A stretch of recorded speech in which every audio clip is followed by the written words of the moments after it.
roughly equal. Let's do a sound check. We're live now, but it's okay. Okay. Can everybody just count to 3 for me? And I especially want to be able to hear the relative volumes of the, so I can see how it's coming through on my speakers. All right. 1, 2, 3. 1, 2, 3. 1, 2, 3. Okay. I think Josh was a little hotter than the other two, but I don't think too badly. Go ahead. 1, Josh. 2, 3. 1, 2, 3. Good. Matt? 1, 2, 3. That'll work. 1, 2, 3. Okay. And Josh, you can even come up just a little bit. Okay. And then can you guys hear us okay? 1, 2, 3. 1, 2, 3. 1, 2, 3.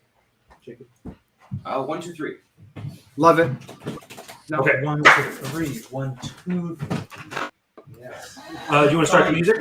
1, 2, 3. 1, 2, 3. 1, All right. 2, 3. Here goes.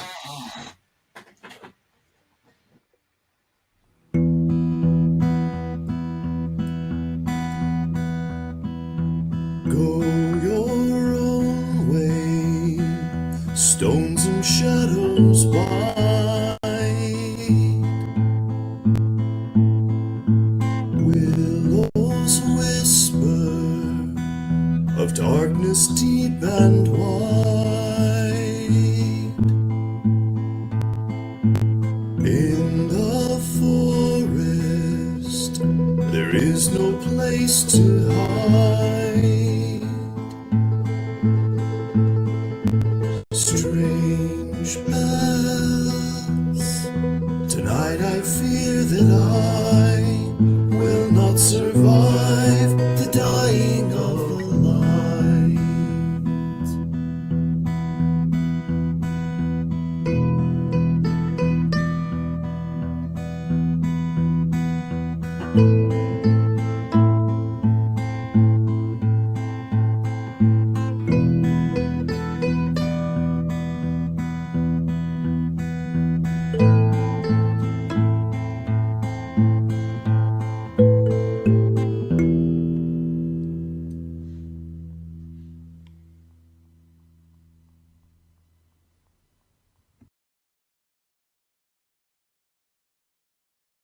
You're muted, Sir Robert.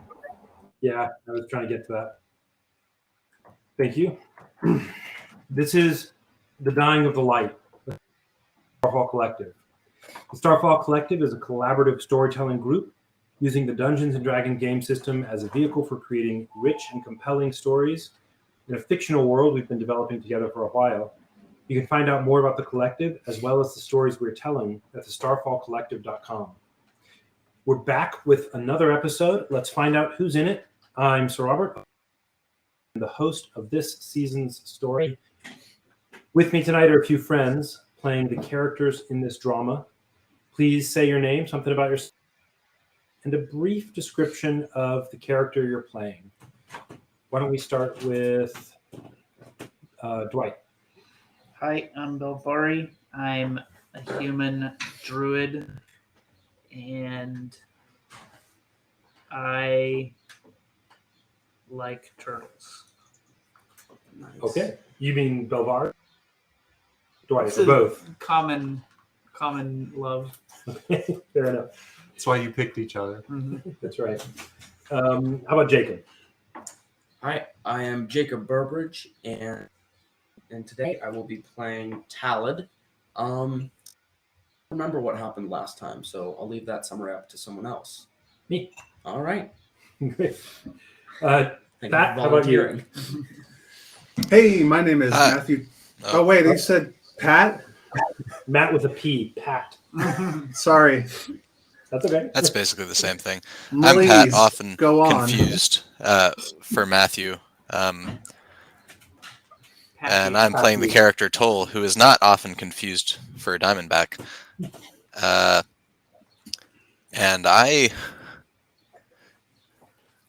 don't remember what happened last time either, and I haven't been able to find my notebook since I haven't unpacked it yet, so it's gonna be a mystery or a surprise. Unpacked it from a box. You don't mean psychologically.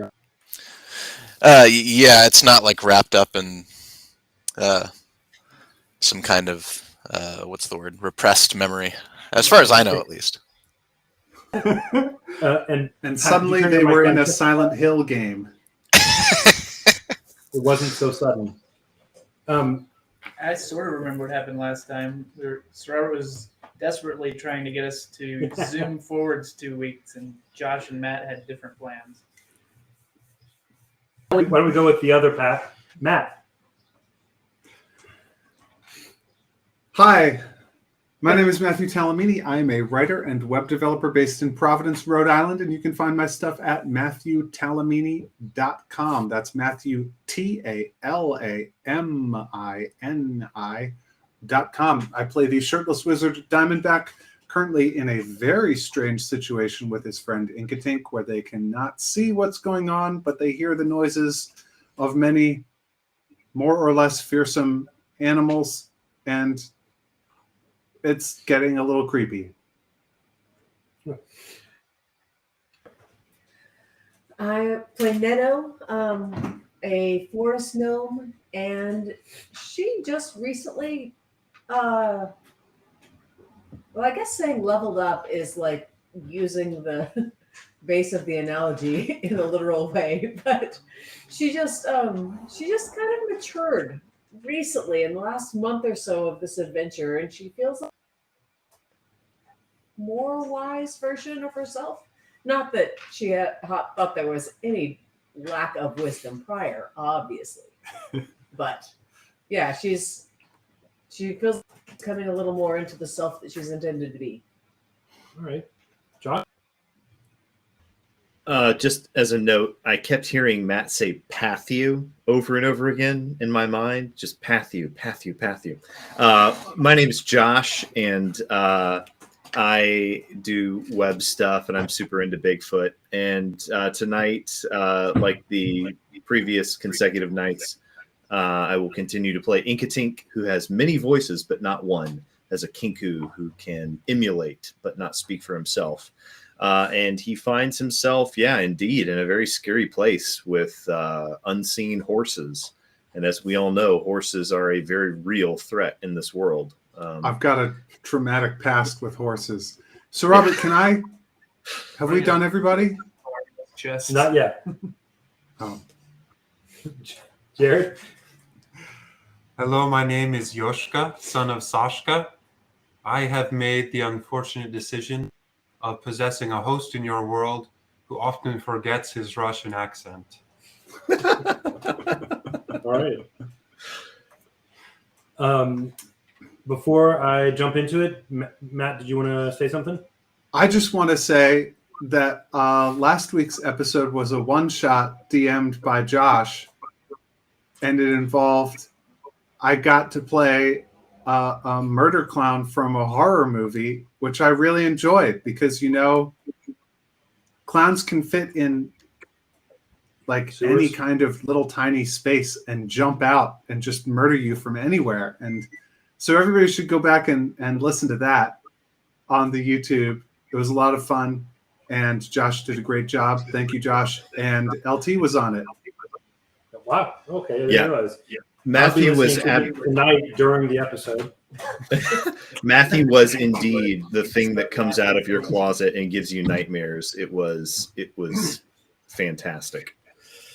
And ladies, Well done. just to clarify, Matthew is an available single Christian, is very upstanding. And in real life does not hide in people's closets to stab them. And is not, in fact, a clown, much to the dismay of everyone Well, he's a hearing. little bit of a clown. As my internal predictor was going, I was 75% sure you were going to say, I'm hearing a sentence and rendering it in advance, and it's very upstanding. And I was 25% sure it kind of popped in my mind you were going to say, and it's very upsetting. I was like, how's it going to resolve? Still leaves 5%, right? What? Did I say 25 and 75? 75. I probably said. Okay, well, let's get into it. And sorry, I've got a window up there. It is. So Previously on The Dying of the Light. Sorry, hold on one sec. Yeah, it's good. Yeah. Give me 20 seconds. So to just think of- I was gonna say a little teaser for last week. If you want to see what happens to Twinkle Toes, you'll have to tune in. But it's pretty epic. Deal. Twinkle I gave them a Toes. whole bunch of halflings to get in their way, and these halflings were terrible. And Dwight really pulled it out of the bag with some saving their bacon rolls. So good drama. All right.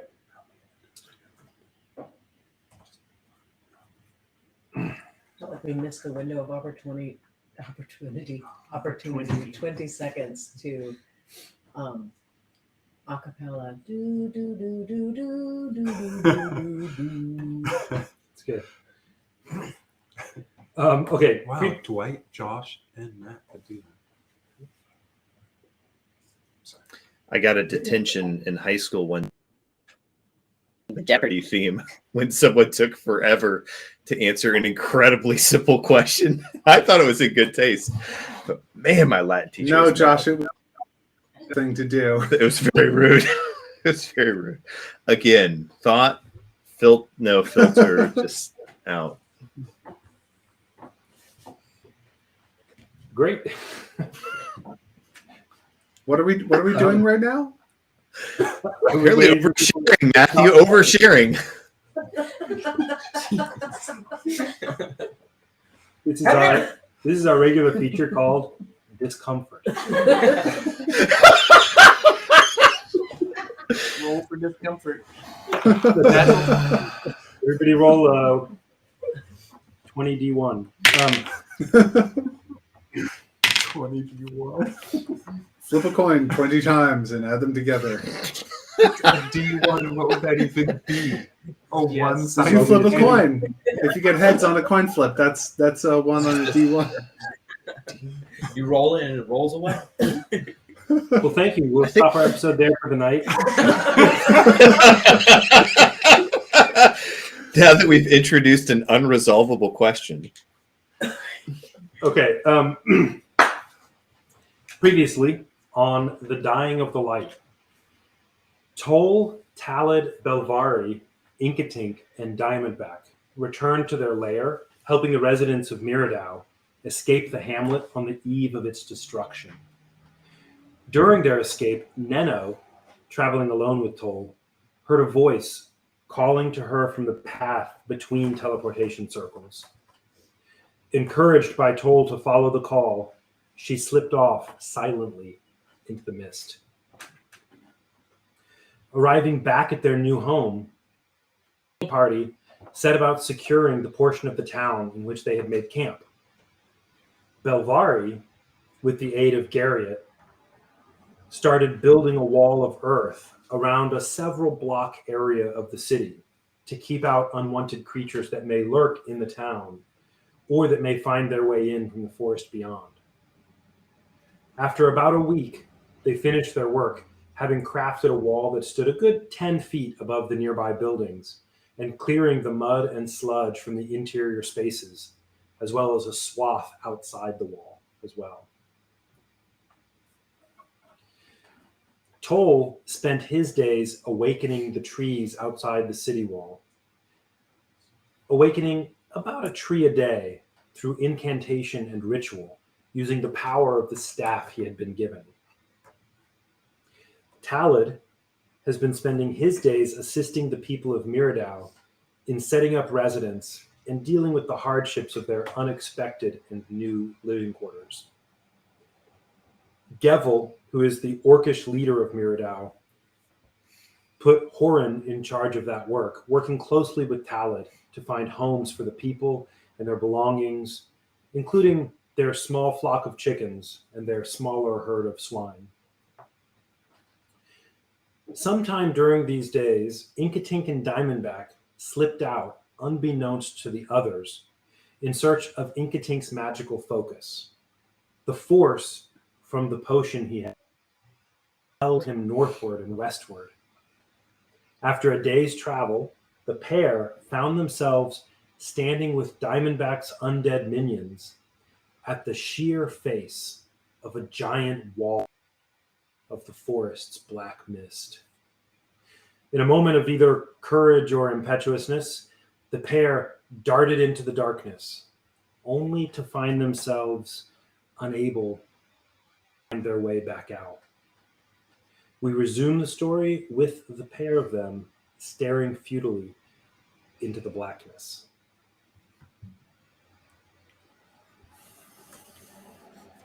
So, Inkatink and Diamondback.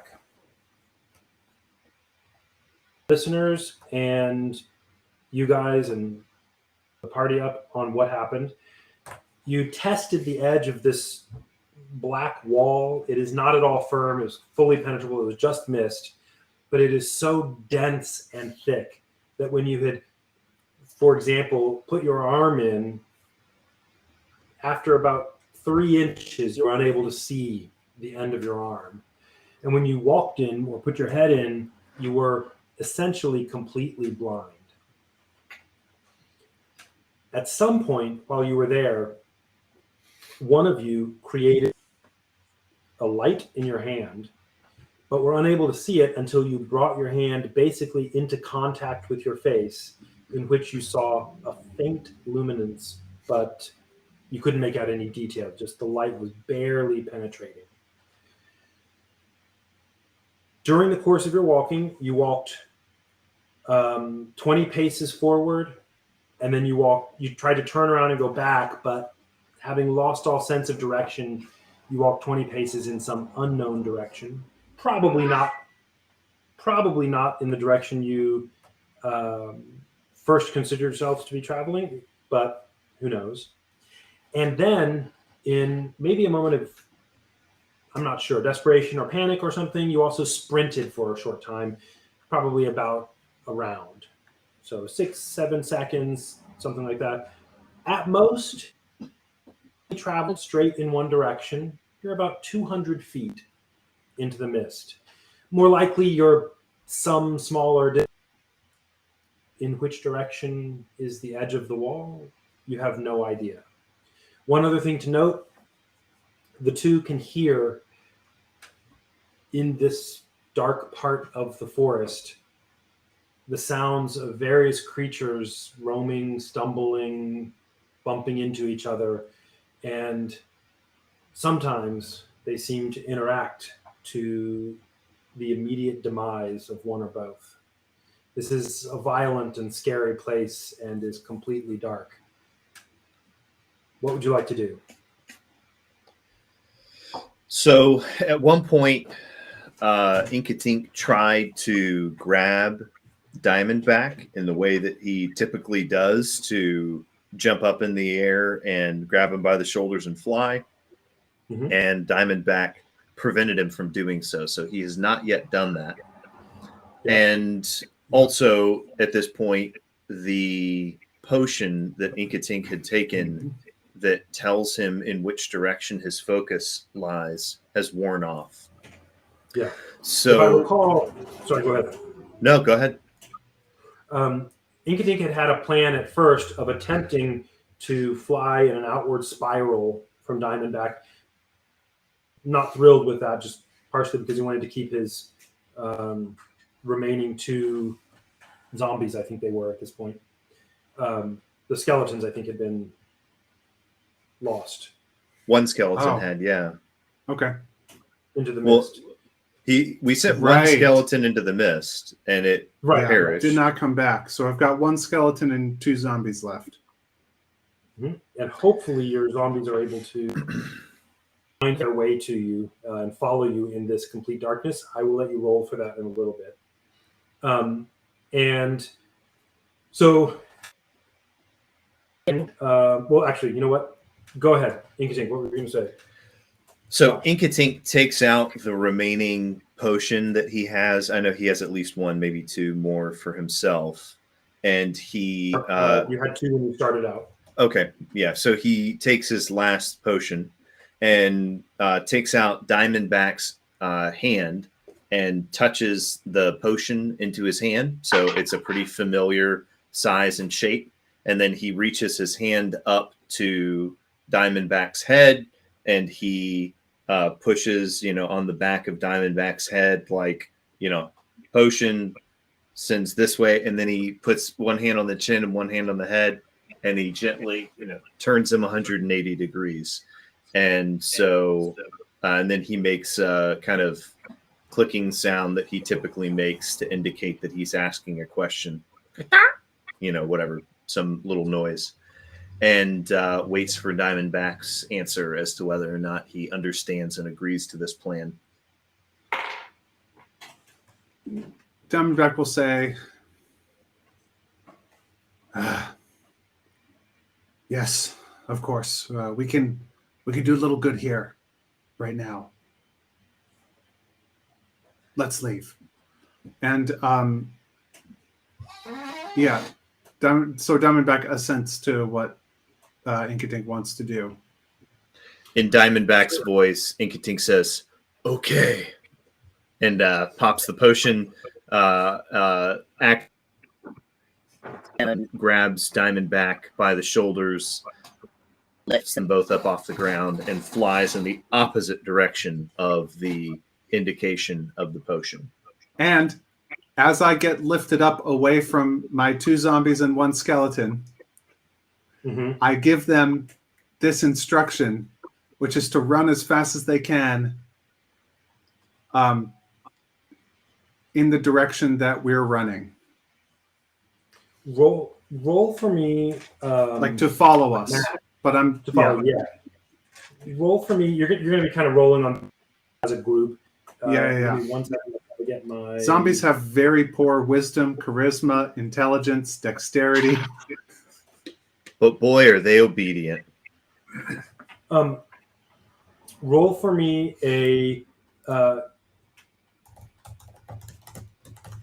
Let's make it a just DC.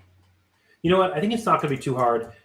Make it a DC 8 check. What kind should this be? Let's make it Diamondback a nature check for your ability to kind of relate to them the way they need to be. And what you're going to be doing, Diamondback, is continuously thinking to them to follow in the hopes that they're hearing it, sort of like a voice could be heard, which direction to go. Sure. As you're being carried. Here comes a nature check. Oh, that's bad. It's real bad. It's the worst it could be. It's a 1 + 3 is 4 for that nature check. Oof. I was trying. Roll me another d20 to see how severe that one is. 10. Okay, not so bad. Here's what I'd like you to do, Diamondback. I'm going to give you a little bit of room here.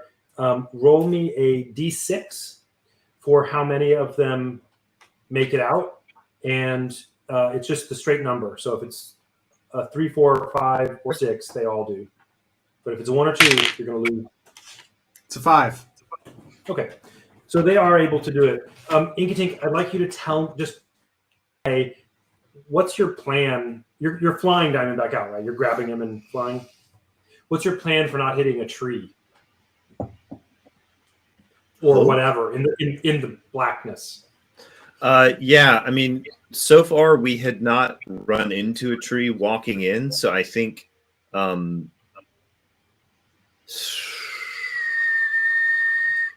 you slow. Yeah, you've asked me this question, but I'm not really sure that Inkatink. Well, okay, Josh didn't think of this, but probably once you start flying forwards through just empty space and air, yeah, he probably is going to hold his hands out in front of him. Slowly, which I don't know how difficult that is, given Diamondback is grabbing onto his waist. Inkatink. Yeah. Okay. So yeah, I'm just gonna fly slowly with my arms extended straight out. Yeah. Because he's not actually flying. Like he doesn't. That's right. I was gonna say, hopefully he has a sense of what fast or slow is. Maybe. I'm going off of the wind over my feathers. Make me survival check with disadvantage on a DC 14. No.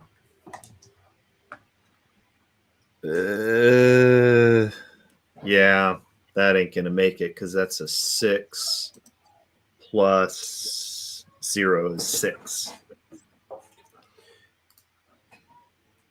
As you are going out, in fact, you sorry, so you have a 6? Yeah. Okay. Yeah, you do, in fact, find yourself branches, trying to deal with those as you go. And all I'd like for you to do is roll me a d6 for damage. Kindly, figuring this out. 2. At least Is I'm this still like- rolling low. Is this like branches whipping us, or Potentially, or just getting gutted, like right in the middle by a big heavy branch, or you could slam into a tree. Inkatink has 2. let me know if we actually slam into a tree. I Okay. take 3 damage. Okay, with 3 damage and 2 damage, no, you don't. What's Okay. happening is you get a couple of times you're buffeted by branches that are flying at you from nowhere, and you find yourselves, getting twisted and turned. The good news is Inkatink has a direction to go, so he's always able to correct back by going in the opposite direction. Inkatink, because of the way the potion works, giving you this sort of feeling and sense, and you'll remember that as others have traveled, they have really, like, when they're moving, they've been running quickly towards the destination. This has a kind of psychological toll on you, Inkatink. One of the effects that you're feeling is that it's almost like you viscerally feel like you're doing something wrong in going away from this direction. You can still do it. It's going to be really troublesome to your mind as you're doing that. That said, Yeah. you are able to find your way out.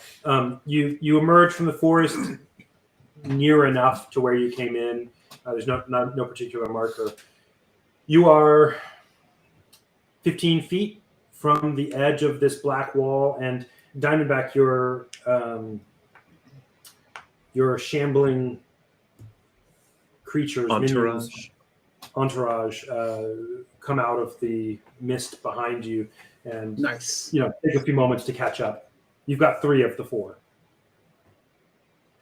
So what do you want to do? Tell me how this is going to go. What are you going to quick run back in, or I'm just kidding? I think Inkatink looks pretty embarrassed and pretty frustrated. And in Nino's voice, he says, "Sorry." Just apologizes. Diamondback wants to do a little bit more experimenting. I think he's gonna like the darkness appears as a sort of a mist, right? It's the mist of the forest. Yeah. Yeah, but like super thick. Yeah. So, I suppose was. As a wizard, Diamondback may or may not have a way to take a sample of this, which he would like to attempt to do with his powers of Arcana. Great. Roll me an Arcana check. Can I give him the help action? Probably not for this. Okay. What did you say after? I dismiss that you already know, depending on your roll. It's bad. 7. Okay. One of the things that you remember, you know this already, is that this mist seems to ignore physical boundaries like hills. And so you're not sure what container you could put it in. Yeah, but I figured I might have some magical way of doing it. Yeah, with a 7, you didn't think of any. Yeah. I'm gonna attempt. I'm just gonna attempt. I know it doesn't really respond to this kind of thing, but I'm gonna do my gust cantrip. So what this does is, I can push creatures away from me with this. This is like enough of a gust of a movement of air to actually push a creature. I can move objects around, or it can just be a harmless sensory effect. Like I can slam shutters shut or things like that. So I want to see if I can push it a little bit with a gust, if it moves at all with the air currents. Magical air currents. You do so, and it does make a ripple. That's not completely foreign to you. The mist is actually watery mist. It just also has the black magical component to it. So it doesn't. You might expect like a fog from rain to respond, but it creates a ripple in the wall. With sustained effort, can I create enough of a gap in it that would be useful for walking through it or to see what's beyond? Didn't think so. It's little ripples. There's a much more powerful spell that affects the wind. For real affects the wind, but I don't have it. Yeah. Next thing I'm going to try is I'm going to give it. I'm gonna put on protection from evil and good. Mm-hmm. Just put it on myself. I'm protected against aberrations, celestials, elementals, fae, fiends, and undead, which I suppose my zombies and my skeleton have to stand back a little ways when I do this. Yeah. But I just want to see if the mist responds to me having that spell on. So if it's particularly evil, maybe it won't like this spell. You don't notice anything. However, or for instance, if I'm thinking like if this mist was not actually there and it was a result of like us being charmed or like spellbound in some way and we're imagining it, that this might disperse it. Okay. Diamondback, you don't notice anything in particular about that. It does not seem to meaningfully respond. However, Inkatink, when Diamondback does this, there's the air, maybe the light has a different tenor around Diamond. It's a sphere of a few feet, very faint, is just a little bit different of the forest light. Not the mist itself, just the light that he's in.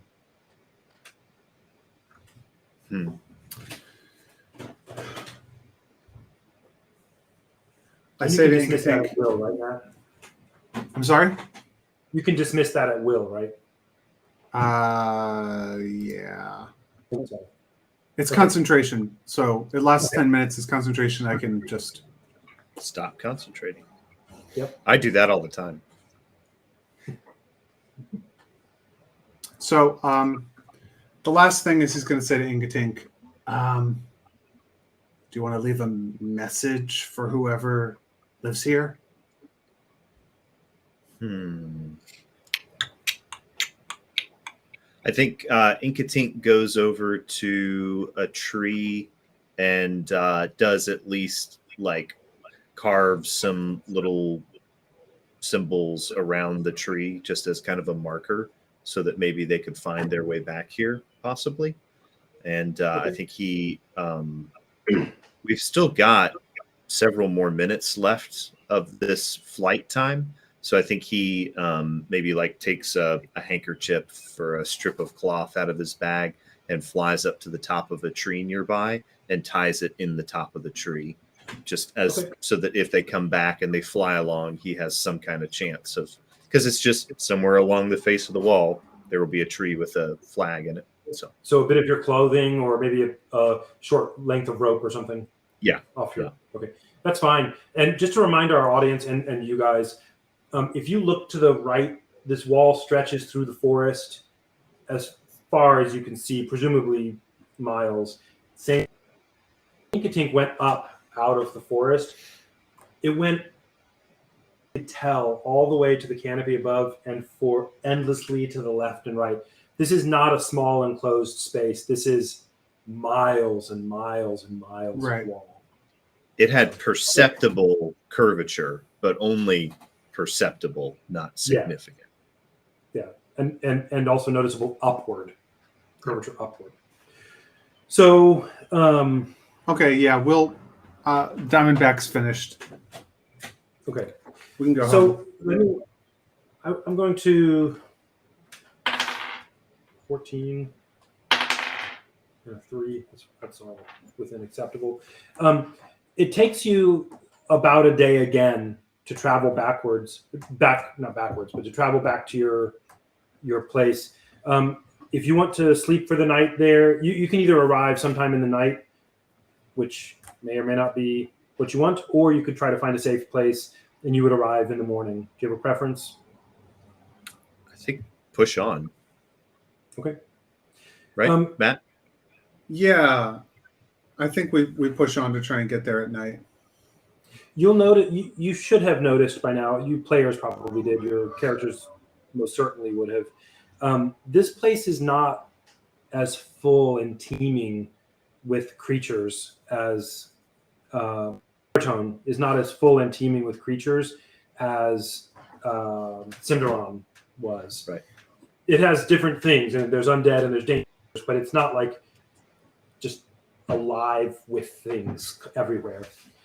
You've kind of gotten used to some parts of this forest, are able to evade, sounds you hear at night, and perhaps you're masked by the creatures with you. Maybe you seem to be theirs.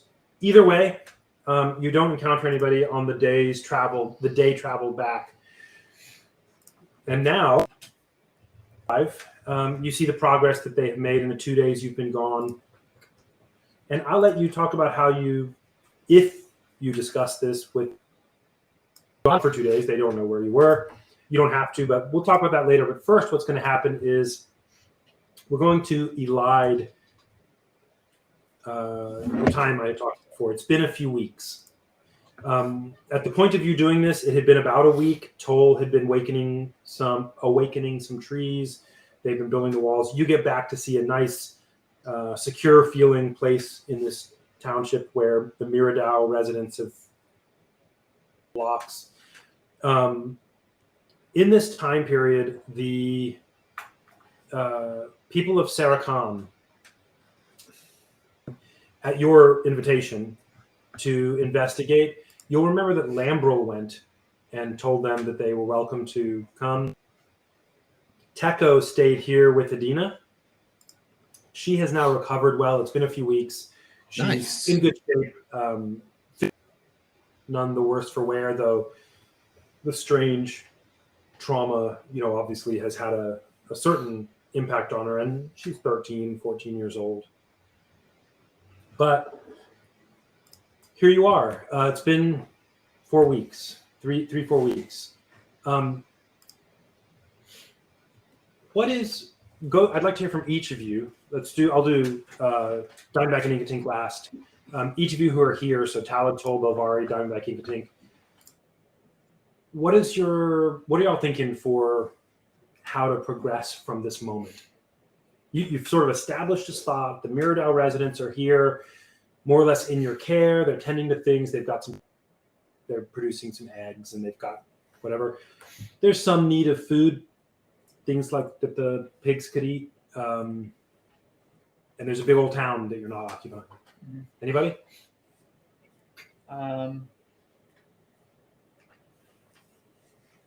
Probably need to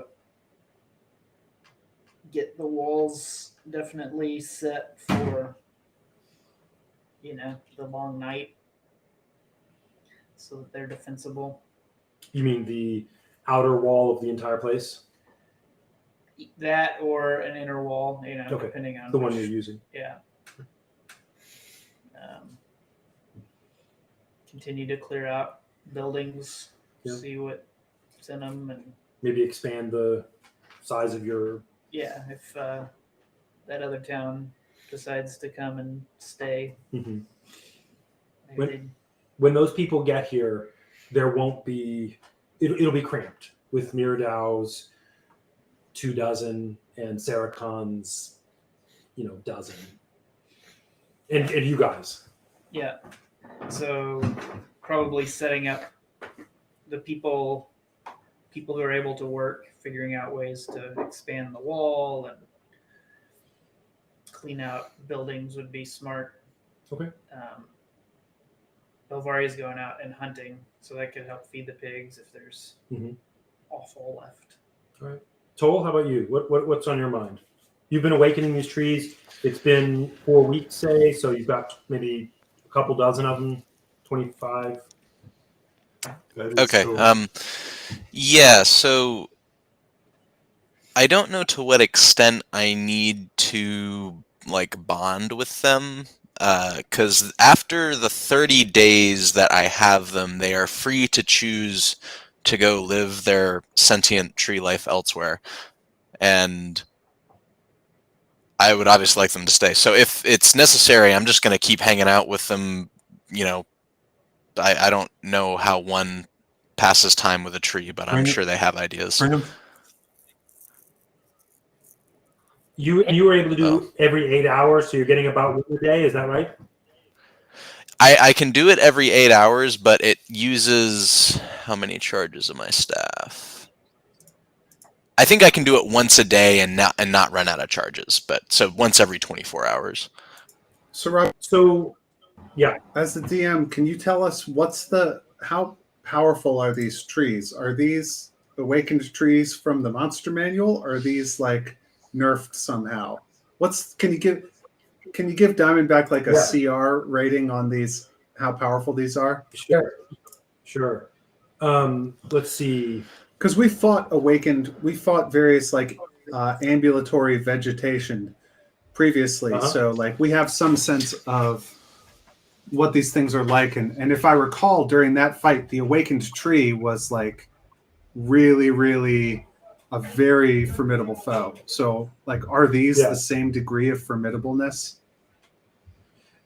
So first of all, Toll, are you trying for like the biggest trees or random trees or some kind I think small trees? Yeah, I think when I did it, I gave some numbers, but even when I set them, I wasn't sure that was a great call. I'd like a bunch of big ones, and then like a few, like maybe 4 smaller ones in case we want to like take one with us somewhere. So like, yeah, I don't know. However Toll decides to do that, I'm going to get a bunch of ones that are as big as I can find, and then, like I said, maybe 4 medium or smaller ones, like human-sized to 10 feet. Okay. So to give you a sense of that, Matt, let me find a good die. And you probably would have done about how many in the 25-ish days total? You're going to be doing this all day long, every day? Yeah, I'll do one a day every day. Okay. So it uses 5 charges, and I get 1 d6 plus 4 charges back at every long rest, so I can do it each day. Yep. So I'm going to give you. We'll do 4 of them are the much smaller ones that are, your height. Say, they're young trees. Okay. It's going to be a CR 1/4. All right. No, I'm sorry, CR 1/2. I'm going to make them. Okay. And then let me give you. Let's see.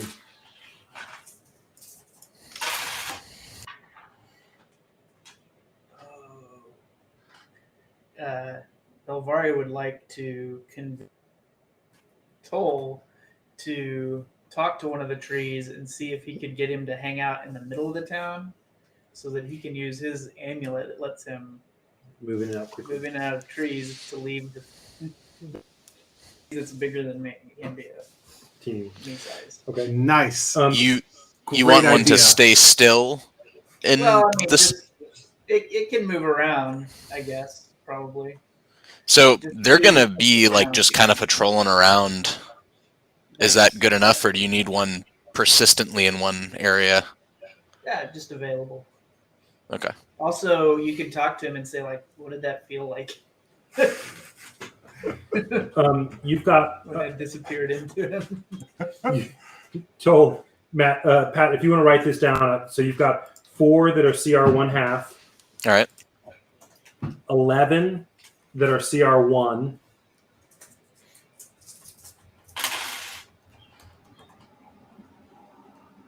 And how big are those ones? Those are a good, 10-ish feet tall. They're bigger by a chunk, but not like huge. Not like All right. really, really huge. And then you've got 5 that are CR 1.5. Those are probably about. Those are going to be about double that size, so about 20 feet tall. All right. And then you've got 4 that are CR2. Those are just straight out of the manual. The how they look on the manual, that's a CR2. 4 of those are basically the kind of stature of an oak tree normally. And those 30 to those 40 feet. Say it again. 30 to 40. 30 to 40, yeah, somewhere in that neighborhood. Note that only the smaller 2 sizes will be able to fit into the city going through that tunnel. They could walk up the hill and jump down into the city or something like that, but then they would be stuck, and they probably don't want that anyway. There's no good rooting space. The floor of this is all that black stone. Right. So, Yeah. the So big I ones are will. the outside.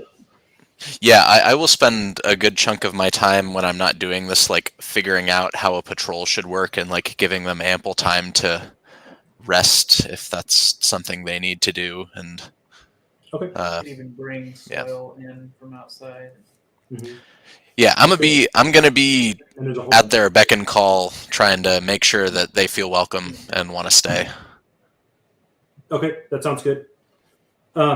And what I'm going to do there, I'll come up with something for us, Pat. That you basically, if you only do this with your days, you can keep about 24 of them. Because they're kind of aging out of this process. So, Okay. fair enough. Yeah. Okay. Diamond and Inkatink, y'all are set. You wanted to come up with some kind of plan. We don't need a plan right now, but you had talked about coming up with a plan to figure out maybe a better way to retrieve Inkatink's focus. We can talk about that in a minute. It has been a couple of weeks, and I would like it is morning time. Let me think here. No, sorry, it is late afternoon. Each of you who are in the town, so not Yoshka or Neno, each of you who are in the town, roll me a d20, just a straight d20, and 9. Good grief. over a 16. 8. Good grief. 5. Nat 20 for Toll. Okay, Toll, Talid. It's late in the day. Afternoon time. It's not like about to be dark or anything. You two are near the center of the sort of compound you've created in this couple of block bit, and y'all are talking about whatever it is you're managing. Toll, you've done your 8 hours for the day and are kind of spent, in a sort of hard work sort of way. Talid, you've been helping the Myrdal folk do their stuff. The two of you notice, as you just happen to glance over, there is a swirling mist forming in the teleportation circle. I think I'm busy elsewhere. Yeah, I guess I'll speak up and I'll say, "Hey, come over here. There's something going on." To who? Just everybody. People in the area. I'm just shouting. I'm just causing a panic. Okay, And this is the middle of the day. Talid's going to. that's mid-afternoon. Yeah, I'm probably out. Talid is going to sort of freeze for a second because he doesn't know why this is happening. Then come to realization and shush Toll down, saying, "It's probably someone we do not want people to be near. Let's get everyone away from it as fast as possible."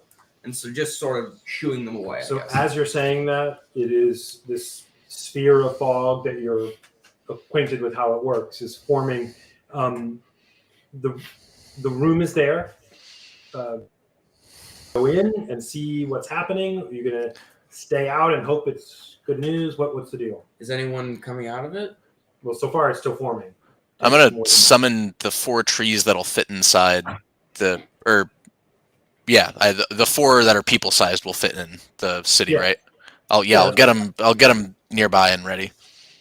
Okay, we can have it if they were in your compound, as a normal. Maybe they're helping with things. It's fine with me if you want to bring them in. You bring them in, and Talad, are you going to go into there, or are you going to run away, or are you going to jump around? Talad he has a dagger. He'll pull that out. It's more like a kitchen knife, really, but he'll pull that stone kitchen knife out and just sort of warily just walk into the room, Okay. with the trees. Yep. Told you to, or staying out? Yeah, I'll go in cautiously. The sphere continues forming, and it swirls as you've seen. And this, for some of you, this is the first time you've actually seen a teleportation circle being on the receiving end, seeing it formed. Does that make sense? So previously you see this road before you. This time, what you actually see is you don't see that road that pathway kind of going into the depth of the circle. What you see instead is that the swirling mist makes this ball, and it kind of hollows out the misty sphere. See through the swirls all the way through to the other side, and before you know it, there are 30 people. Bam! Right there, and the mist dissipates. Fight.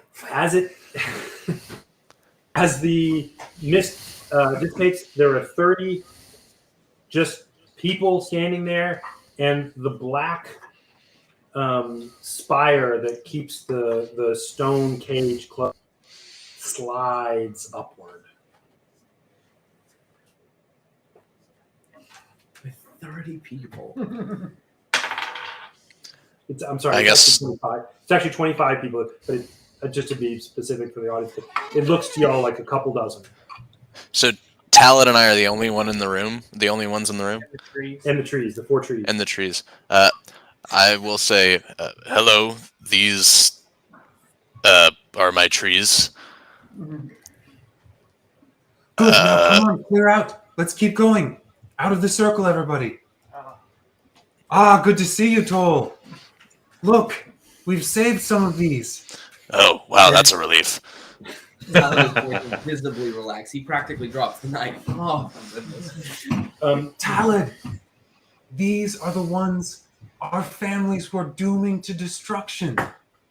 And now we can take them here. Talad is very much... He doesn't know whether... he knows to be excited, but he doesn't know whether to be excited and afraid because these were the people that were being doomed by his family, or excited and, I guess, trying to be helpful because these were the people that were responsible about that. So he'll just be like, oh, okay. Do you have anyone else here yet? I don't know. And as y'all are saying that, these people who look beleaguered and worn and soiled and in some terrible condition jog past Yoshka because he's indicated come quickly, and they jog past him and they come kind of into the room there. You say, do you have other people here? As y'all are talking, a sphere of mist starts to form in the teleportation circle. Okay, everyone, let's get out of here. The next one's coming. Hey, can you quickly guide us to some open houses? Talad is going to be like, yes, of course. Yeah, follow me. And ask Toll to move the trees out of the way. Like, Okay, we're going to be having about 300 people coming through here. Let's all guide them to good places. What have you done here while we're gone? Whoa. 300, surely 30, right? There's 5 more people. 5 more people. And the sphere of mist falls away, and a couple dozen more people are packed into that tight cage. Okay, Okay, you stay not here 30. and point them out towards us. I'll go ahead. And Yoshka's gonna run out ahead and just look around for some clearing and see uninhabited buildings. That may- Yeah, the- I'll ask the trees to help like guide these people to buildings that are empty. The trees actually speak common, so Oh, like really? people can understand them. Nice. Nice. They speak really slow. The people are all quite frightened of these trees.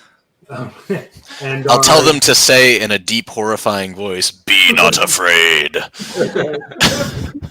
have a fellow servant with you.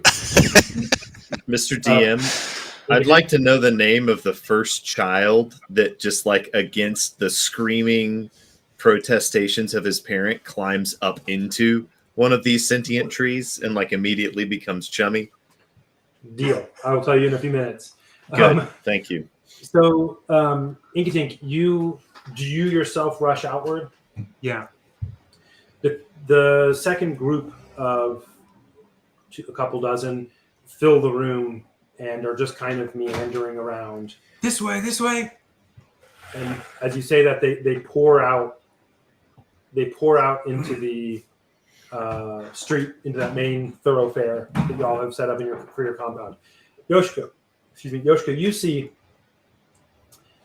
you recognize this part of the compound. It's where you had set up camp with Lambrel and Teko in that one building, and sort of catty corner across from that was the auditorium teleportation circle. What's new here is there is a hard mud wall running a pretty tight little compound containing 2.5 blocks of city, right? So there are a good 8 maybe houses within that containing wall of mud inside the city. The people pour out into it, and you notice there are a few roaming pigs and chickens, and to your eye, you think you see, you recognize, you pick out from the crowd some of the people of Miradau. A couple dozen more people, the third set, pour out of the teleportation circle, and they seem to be just making a slow, trudging line. The doorway is, double width maybe, and people are kind of going through with their heavy packs. After about 10 minutes of this, people pouring out, Inkatink and, well, let me say this, Diamondback. Let me start with Inkatink. Inkatink, were you in the town probably at this time of day, or were you out doing something? I think there's a decent chance that if the girl is better now, that Inkatink is like talking to her and listening to her and telling her stories and entertaining her, because he was pretty worried about her. So he's probably hanging out. Yeah, he was pretty intent about that. Like he made a little bird doll for her out of his own feathers. You will have heard this commotion. I mean, there are just dozens of people pouring out into the main street into a tight space. Diamondback, would you have been somewhere nearby, or well, actually, hold on. I was going to ask Bavari. Bavari, you said you were out hunting. Yeah, probably. Yeah. Okay, so you probably wouldn't have heard this commotion. You'd become aware of it when you get back. Diamondback, are you in the vicinity, or were you more likely out doing something? Have the 2 weeks gone by? It's been 4 weeks. Okay. I thought we were going to narrate some stuff that happened during those 4 weeks. Diamondback would be in his necromancer's tower. Okay. Let's find out about that in a minute. Okay.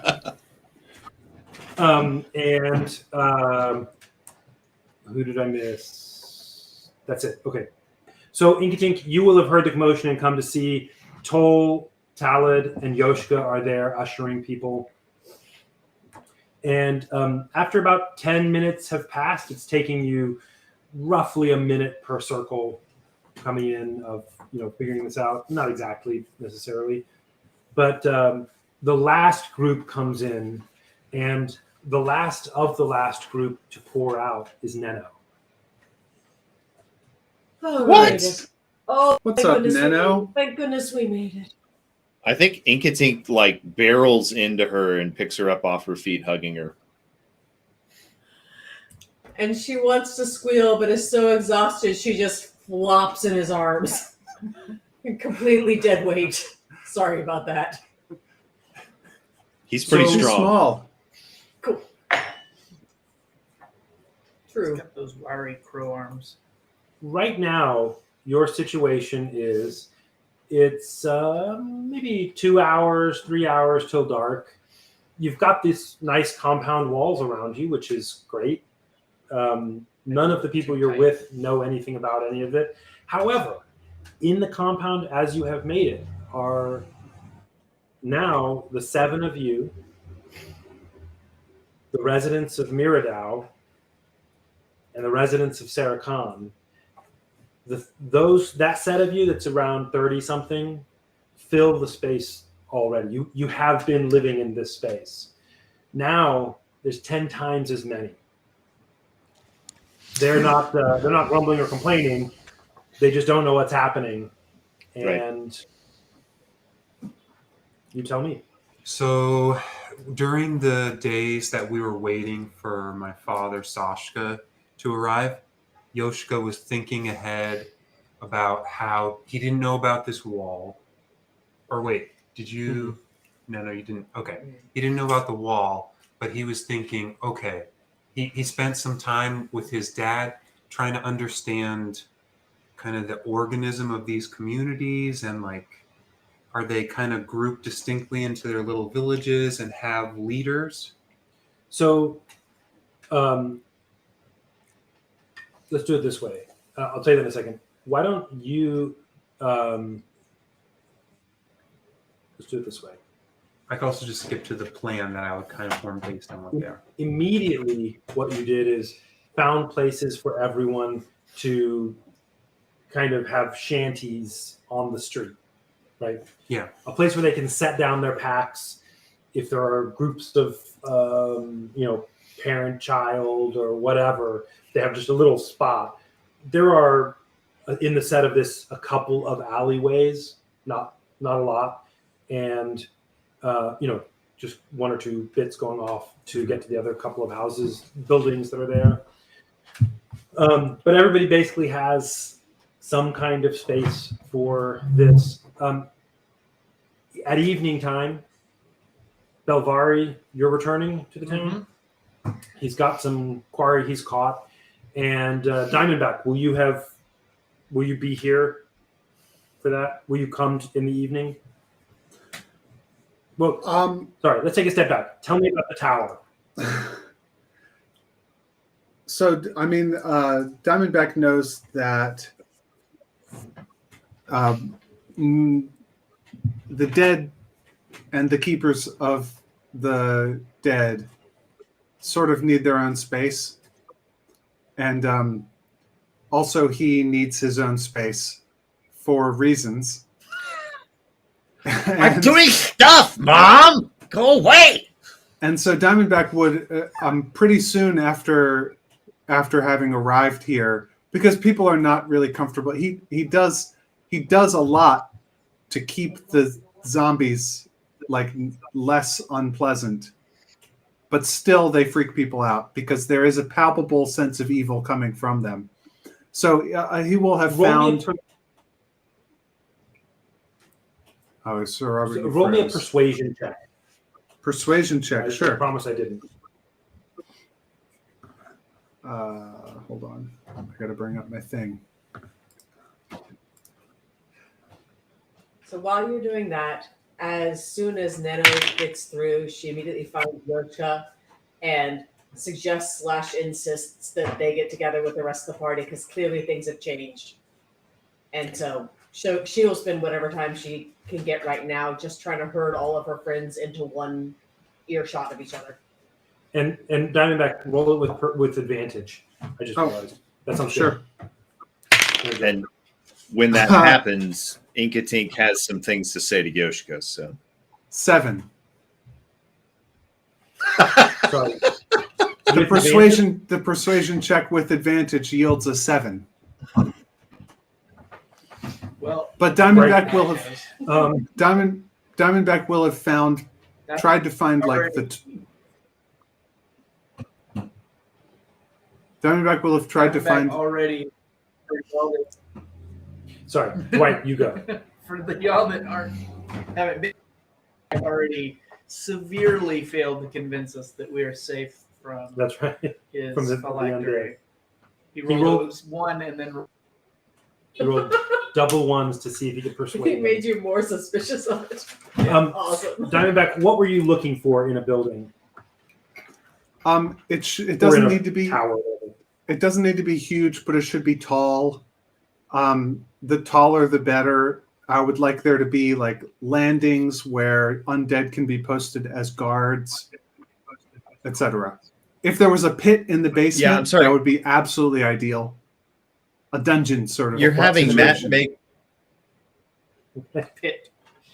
you're having Matt make this check as though he would be alone, but there's no way Inkatink wouldn't help him with this and like fly him around and show him all the towers to choose from, Like, so if there's I was having him Okay. make a different check. He made okay. a persuasion check. That was for me to understand socially what was happening as he talked to people about it. Gotcha. So basically, he's just sort of gone off on his own, and he's had to do a bunch of stuff off on his own. So like most of the day, for weeks at a time, other people in the town may not see him. He's off in the woods doing his own thing. He's finding more skeletons and zombies and to keep them in store in his tower. He's setting up a tower so that it's comfortable for him, very snake themed. Getting food for himself Within the walls? Yeah, within the walls, but hopefully apart from everybody else. At least some. So generally speaking, the floating white obelisk shape that y'all had found previously, the above nearer the to that, the fountain, better. That was the center-ish of town. It's not actually the center of town, but it looks to you like by whoever created this place, it was something like the social center of town. It's got a large piazza type square or region with that fountain there, that like a kind of Trevi fountain sort of feel, with the white floating stone above the fountain. The buildings there are generally taller and nicer in the sense of like more decorated and such. Diamondback, you actually find a place that's comfortable enough to your liking. There's not really anything that's like a mage's tower exactly. What you do find is a building that's 4 stories tall and has some balconies. You're able to do that. It is to the north of that white floating stone and the middle center. Not very far, but it's a little bit to the north. The rest of you party are almost due south of that white floating stone and are much further away. It would take you a good 40 minutes walking unimpeded to get to the stone, just straight through the city. Diamondback, the place that you've taken up, the lowest part of it is covered with muck still. It's dirty and whatever. It's that sort of thing. But in the tower where you are, if it were a cleared street, you probably would be a 5-minute walk from the stone. So I've got floating stone. I've got zombies and skeletons that can wield a shovel. They can do simple manual labor. So I'll have cleared the street so that if people want to come visit, and so that I'll be able to walk to the place. Like I make it livable. I clear out all the muck. I make sure that there's an open street that leads to the rest of everybody. Yeah. I'm not like building a wall between me clear, and them. Not clean. Yeah. So it's like people can come and talk to me if they want, but I'm separate. I'm apart from everybody else. Okay. So there's a door that I can lock and bar if I want. Wait, Sir Robert, is there a door? There is one of the doors of the kind of this place. The sliding black sort of ovoid shaped door. Can I bar it? It doesn't take barring that way. I'll let you figure out later if you can figure out a way to lock it. We'll look at that. Okay. So Diamondback's off in a section of the city. Now, and I want to point out that the white floating stone, the fountain, I'm just going to call it town center. It's not literally the center. West of the town. If you were to use that as a center point and draw a quadrant, for example, the area you all are in is the third largest. There's another area that's much bigger. Diamondback's in the small area up to the northwest. So just to point out kind of the structure of that. So it's not tiny. It's just, it's got 10 blocks of space if you were to draw that quadrant. It's not quite divided that way. The piazza is probably the sort of big square, as big as maybe a little bigger than your compound is, which has a city block, 2 city blocks maybe worth of space in it. And then y'all are, like I said, a good half clear streets, 40 minutes to get there. This place is big. Yeah. Wait, it's a half an hour to get to where I am? For them to walk the blocks it would take a normal walking speed, not like sprinting, to get to the White Stone. Okay. Yeah, and then And probably 5 minutes past that to get to you. So cool. Okay, so now I just wanted to see who was there for y'all to get there. Belvari, you return. That means Matt is not. And but Inkatink, would you be with Diamondback or with the Miradau crew at the time? Inkatink was in the city with human girl Lambert. Was it Teko's daughter? What's her name again? Adina, yeah. Hanging out with Adina because he was pretty concerned about her, and she's only just gotten better here recently. So he's probably like helping to take care of her, waiting on her, and entertaining her, singing her songs, telling her stories, things like that. Y'all have become friends. Yeah. So, but when you were instrumental in Diamondback surveying and finding a good spot. That was you know exactly where Diamondback is. You helped him find it. That was definitely a thing y'all worked on together. Yeah, but I don't think he's trying to like pretend to be Diamondback's minion and like always be hanging out at the tower all the time. Diamondback seems, probably wants to do that. Creepy and weird. Yeah, be creepy and weird. He is in the market for a minion if there are any impressionable children around. Wow. Well, hey, fresh meat. Children. Fresh meat. The minimum age. May I roll for impressionable children, Mr. DM? Listen, you actually may, but not quite yet. Okay. What a kid lacks in years, he makes up for in formability. So I think when he runs over and he hugs Nino, and then Nino says, "Oh, we've got to go, find Yoshka and talk to him." I think his entire demeanor drops violently, and he kind of steps back from her, and he says in the voice of a little girl, very plaintive, very pained, "You left." And he looks at her and kind of turns his head sideways. And for somebody like Nino, who can actually read his facial expressions, he's about as vulnerable looking as you've seen him. Normally he's, fairly aloof, fairly alien in his demeanor, but she can probably tell he's pretty upset. And she chimes in and tries to soothe. Doesn't give any details. She'll let him get the details from Yoshka, but she says he didn't want to leave and he came back.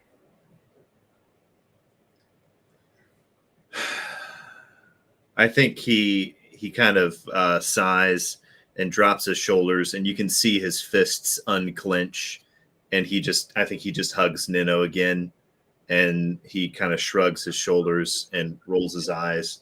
It's like, fine, let's go find him. So it is evening. Y'all have settled people to somewhere where they can just like sit. And the set of you all, the party, the core party, aside from Diamondback, you're sharing a 2-story building. You feel defensible and safe in it. Not that there's anything here, but you're able to get to the roof. You're able to see outside of the compound from where you are. You can sleep in there. Belvari has not forgotten that there is a lich that is imminently going to awake and destroy all of us. During this time that has passed, by the way, these 4 weeks, Belvari, besides hunting, what else have you done? I've been looking for Diamondback's phylactery. How have you been looking for that?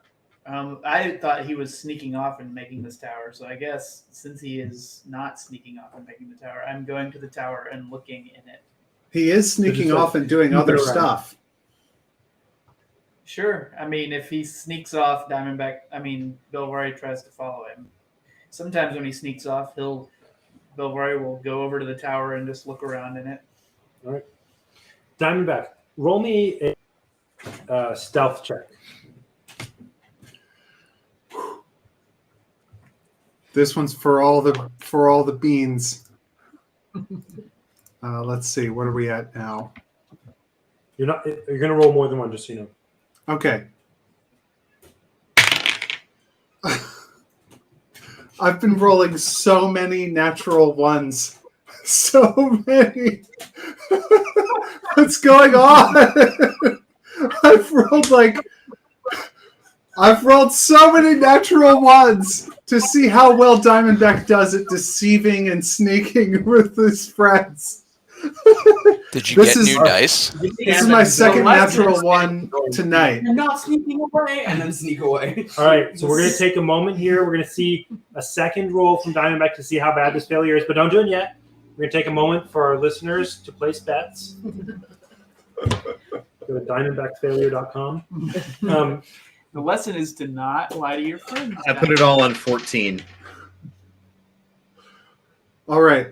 Here it goes. This is a different one. You've been kind of different dice. 12.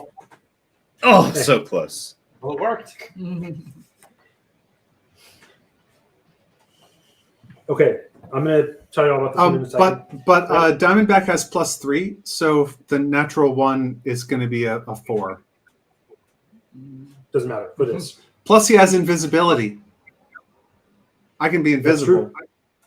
I want you to roll me 2 more. I have 3 total. I want you to roll me one more stealth and then one more stealth. These are okay. these 3 different things we're doing. I feel like if you got a 13, fail, turn yourself invisible, and then you put a cape on. And 7. What's your perception? No, he's just seeing the big Passive or as he's sneaking. No. Actually, Roll a perception. roll me 3 perception checks Okay. because you're trying to follow him. I am 11. If I'm really trying, so Robert, if I'm 10, going to do something, if I'm going outside the walls just to do stuff, I'm not going invisible. But if I am going to someplace sensitive and if I'm going to someplace sensitive and important to me, I'm going to be invisible when I'm going there. Okay. And what did you roll? 11, a 10, and a 16. Okay. So, Belvari, you generally are have been mindful of Diamondback, and not every day, but sometimes you follow after him to see what's going on. Sometimes you're hunting, you do different things. Yeah. But if he goes out, I'll kind of follow him and see, and then I'll go off hunting. Yeah. Here are the Day trip. Here are 3 experiences you had as a montage of these things. Diamondback went to. Sorry, actually, roll me an investigation check. Investigation. It's not so good. This 1, 3. Before first light, one of these times, before first light, you had gotten it in your mind to go and figure out what's going on. And you arrive at Diamondback's tower as light breaks, sort of skulking nearby, trying to see what's going on. He emerges from the tower and spends about an hour interacting with his minions. They're making them dig things and, setting them on tasks. And then he seems to have, be doing normal kinds of things for Diamondback, and he heads southward either towards the compound, or perhaps he's going further to go out of the city. That's going to be the most convenient way. Mm-hmm. You decide not to follow him, but you do take advantage of the opportunity, and they're able to slip into the tower. And most of his minions at that point are outside. He's got several of them digging and shoveling and stuff like that. Searching through the tower, you do not find his phylactery. You do find an unpleasant amount of bone and parts of. You find it a pretty unpleasant place to be. You are able to go all the way to the fourth floor. All the way to the third floor. Able to make it into the fourth floor. He seems to have it secured in some fashion. But looking through, you don't find the phylactery for anything that you've been trying for. You leave.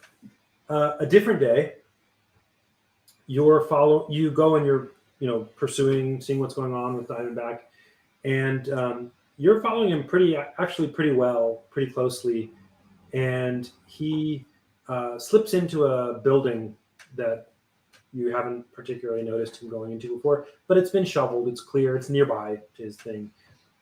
He slips into the building and doesn't emerge for some amount of time. An hour passes. Going in, there doesn't seem to be any other exit, and you don't see Diamondback. Sneaky. And then the third time, you actually follow him, and he does seem to be doing something. He seems to be a little evasive. He skirts around the edge of the compound, going on the outside of it, not to say anything to anybody, and leaves the town. You follow him into the woods, not very far, but as he kind of is weaving through, going somewhere, you don't know where, he's trying to, do something and seems intent. But as you move around, you end up losing track of him. Stopping, listening, looking. All you can really notice is when you pay attention, there's a deer nearby and also a snake, a largish constrictor. Mm-hmm. That's the only thing you see. Not where Diamondback has gone. So a regular sized deer and a fairly large snake. When I run over and hit the snake with my quarterstaff, what happens? It slithers quickly away. You can hit it repeatedly. It gets away from you. Dang it! Well, he doesn't get to roll to pursue the snake? Not this time. It's an animal that is fleeing from some crazed druid who he thought was his friend. Aren't druids the friends of all the creatures of the wood?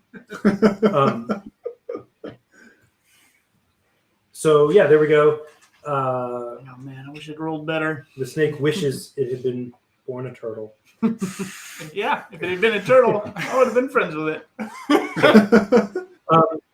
So those are the three kind of encounters you have for that, and you do not find his phylactery in your times of searching. What else? Let's see. So it is eventide. My main priority for the night is, now that I see this wall, I was planning on just having them spread out around in clear buildings to sleep in, but I want to talk. I guess I want to follow Neno's instruction to see what's with this wall. Do we need to just do a shanty town in here tonight? Talk amongst yourselves. Yeah, so were we able to get everybody together at dinner time or something? Yeah. All of our money. Diamondback. In your private place. Okay. Minus Diamondback. So, okay. If you call Diamondback, he'll come. That's right. Yeah. Zero your town needed. I totally would. I would want everybody there. I don't know how to call a Diamondback. I mean, No, you this is can fine. go over and knock on his door. It'd take you about half an hour to get there, or 45 minutes. Knock on Yoshka, the You can door. send an impressionable child as a messenger. Slash gift. Okay. Yikes. Sorry, you said what? no, this is fine. We can meet without him. I would probably, Nana would probably let herself be talked into that. Not. Inkatink, Toll, Talad, and Belvari were somewhat adamant that you're probably safer if Diamondback's not here. Okay. They've been Should persuaded I- with that. So I guess Should I'll talk I, to mostly. Should I take off my headphones for this, and you can text me when you're done? Sure. Yeah, let's do that. Yoshka says to Toll, it's good to be back here. Tell me about this wall. And what have we missed? And how's the girl? Well, to be honest, I wasn't there for most of the building of the wall. I was recuperating from our run-in with the Wraith. But Neno, did you ask about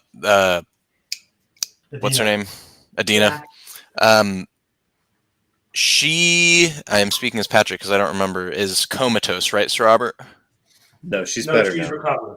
She's recovered. Okay. The girl has recovered, and I knew that the whole time. Toll, we met him too. Nano and I both. Morris called to us as well and gave gifts. Ah, yes. We will tell you about it later, but now we must figure out a way, something good for all these people. Taladan, have you been in here? Why the wall, and has there been danger? We're fortifying to make sure that no one else tries to attack. You never know when the undead come. What have you seen so far? Not much. It's been about 4 weeks since we saw some zombie snakes. Ah, good. Perhaps they are stuck in the mud.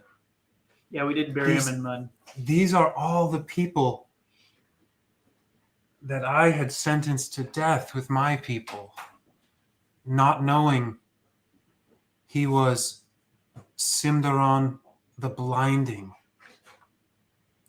But I don't know how to say it. I think perhaps it is, Morris himself has a father.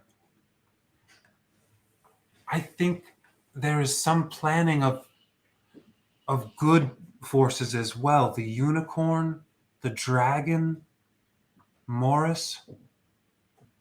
It seems that we have been able to use what Simdaron intended for evil to be turned for good. All these people, my Menuhin have marked as people wanting to get away from the Iron Bell.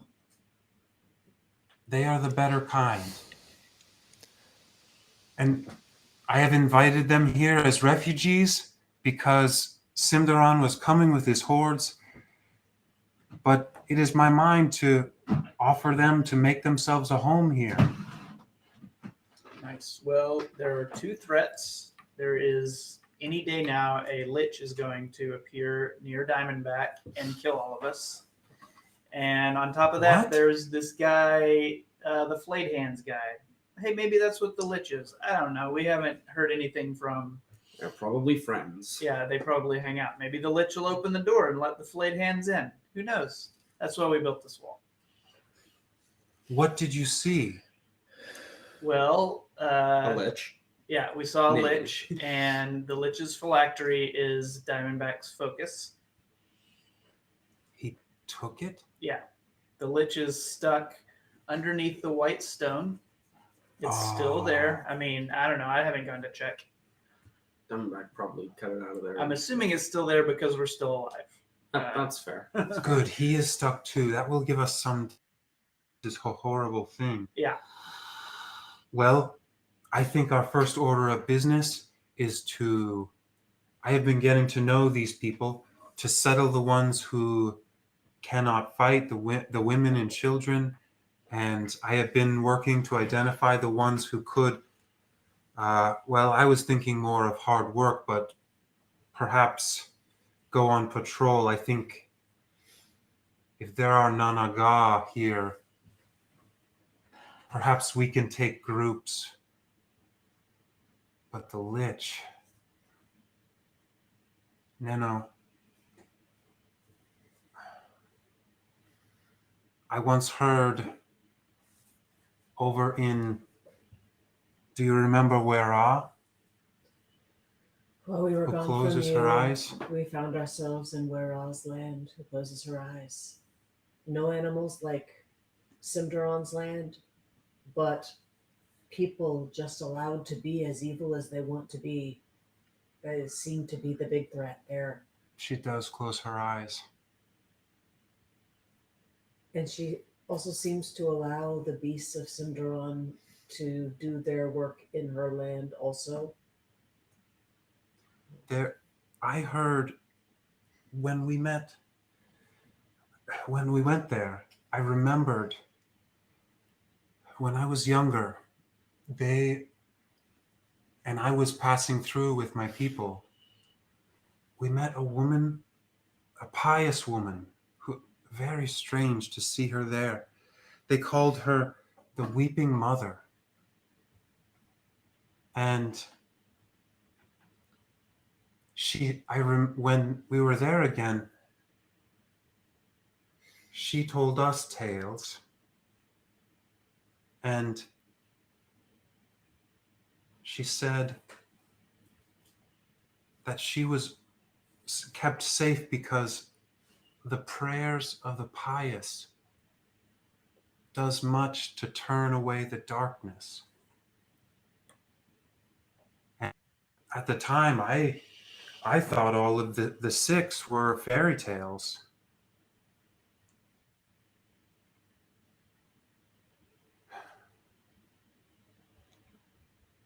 She would pray sometimes for days on end. What do you think of approaching your God in this way? To see if he will lend you something to keep us safe from the darkness here. I'm happy to try. I believe he saved lots of innocents in the past. TS, not CE.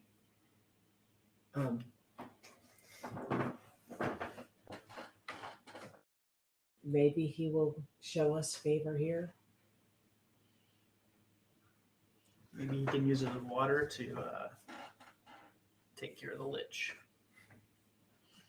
We have no holy woman, but you are the one of us who knows some God. And she's a bit stymied for words, but she's mentally processing how would she go about getting to a holy place, hopefully underground, hopefully by moving water that is already moving underground as opposed to stagnant or There is moving water above ground. flowing out of the middle of the town, Which is it's also very close to the lich. Just as a right. FYI. She sort of remembers a little bit about that from before she left, but is not up to date. I'm happy to start at first light.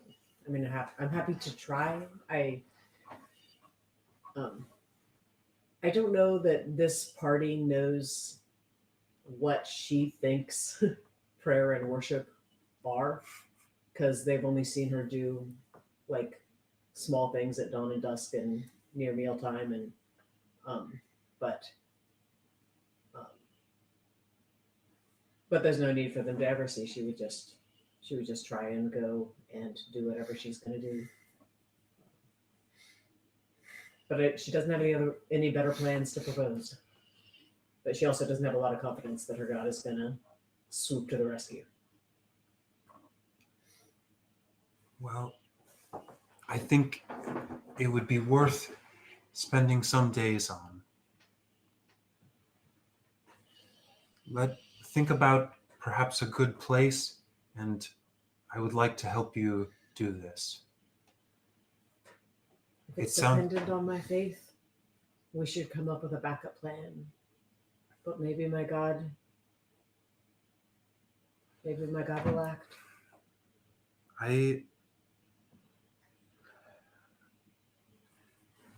Perhaps your God knows Morris and his friends. Perhaps. I feel that there are some who would help us if we met them. And I think in the meantime, we have so many people, we must clear this city out more. And, well, I hope these snake skeletons are stuck enough to be able to take care of. I suppose we'll have to do lots of digging and then also some fighting. Yeah, how much of the city, like, can we expand our area not towards the crystal? Yeah, we should expand Yeah. toward the giant wall that already exists. So Yeah. we're only walling half of the. So I'm going to describe this audibly so that the listening audience can understand. But for those of you who use your inner eye, you may have a hint of vision. The city is circular, approximately, like, it's not perfectly. And the gate is almost due south. The main entrance point is almost the due south point of the city. The road that you've been on goes more or less straight north to the white floating stone, which is off center to the city, and that's the main section. If you were to draw across through that center stone, Diamondback's in the smallest section. There's also a larger section, and then a significantly larger section, and then a very large section. Y'all are on that main road, and the easiest way for you to expand that's not up here would be to go around the wall into the different, to have people going out that way. One possible advantage of that is that you have people around the wall. Yeah. That could mean something. Yeah. Remember that the city itself has a hill that goes almost all the way now. It was all the way around the wall. It's almost all the way now. It's been cleared at the one part where the water flowed out. Yeah. Belvari has dug down and found that it's a good 30-foot wall. It is a reasonable thing for people to be given a section of town, say, for example, and a borough or a region, and to be responsible for clearing both the inside and outside of the wall. Because right now people can just run up the wall and then enter jump the down. city. It's a 30-foot drop on the inside or the outside if it were up there. Yeah. So it's not like they would just be able to go in and out, but they can definitely go in, Yeah. which is not, ideal. So anyway, that's one way you could do that without going directly towards Diamondback, and it might make sense. I'm not advocating for that. I just wanted to give you a sense of something that you're, especially with Sashka's wisdom and he's been around. Y'all would have counsel that could help you come up with a plan approximately of that nature. Yeah. Or others. I'm okay with others too. Yeah. It seems like if we just do the bottom half and let them spread out and then they'll have room and have extra room. They'll have room to grow or around the wall, I guess. They want to be able to, probably to them, the most important parts will be like getting out of the town and interacting with each other. Are there any other gates or just the one? You don't know of anything except the one. You haven't explored most of the town, and you certainly haven't unearthed the outside of the hill section. Yeah. However, Has Inkatink seen? He's been flying around. Inkatink, tell me, are you there? Inkatink? You're muted, which is okay. with me. Yeah, I was just muted because my kid was coming in and out. Yeah, what's up? What would you have been surveying the town in general, like flying around? Yeah, so Inkatink at one point made a little diorama I of remember that. the town, but it was out in the dirt. I think at some place pretty central to where everybody's coming and going. He starts like getting out his little stone chisels and stuff and enlisting Talad's help. And they start a little art project to create a little scale diorama of the city. And he every day, if he doesn't have to use his flight for something else, flies around, surveys the city, comes back and updates it. Okay. Talon will gladly help with that. Okay. That is so cool. Here's what And you he notice, uses then. Sorry, he go ahead. uses minor illusion to like overlay the change that needs to happen over the diorama, and then he and Talad, change it to update it and stuff. So Okay. During your time surveying Inkatink, especially because Bobari has asked some questions like, what are any major, is there a broken part of the wall, stuff like that. I'm assuming you're asking. Yeah.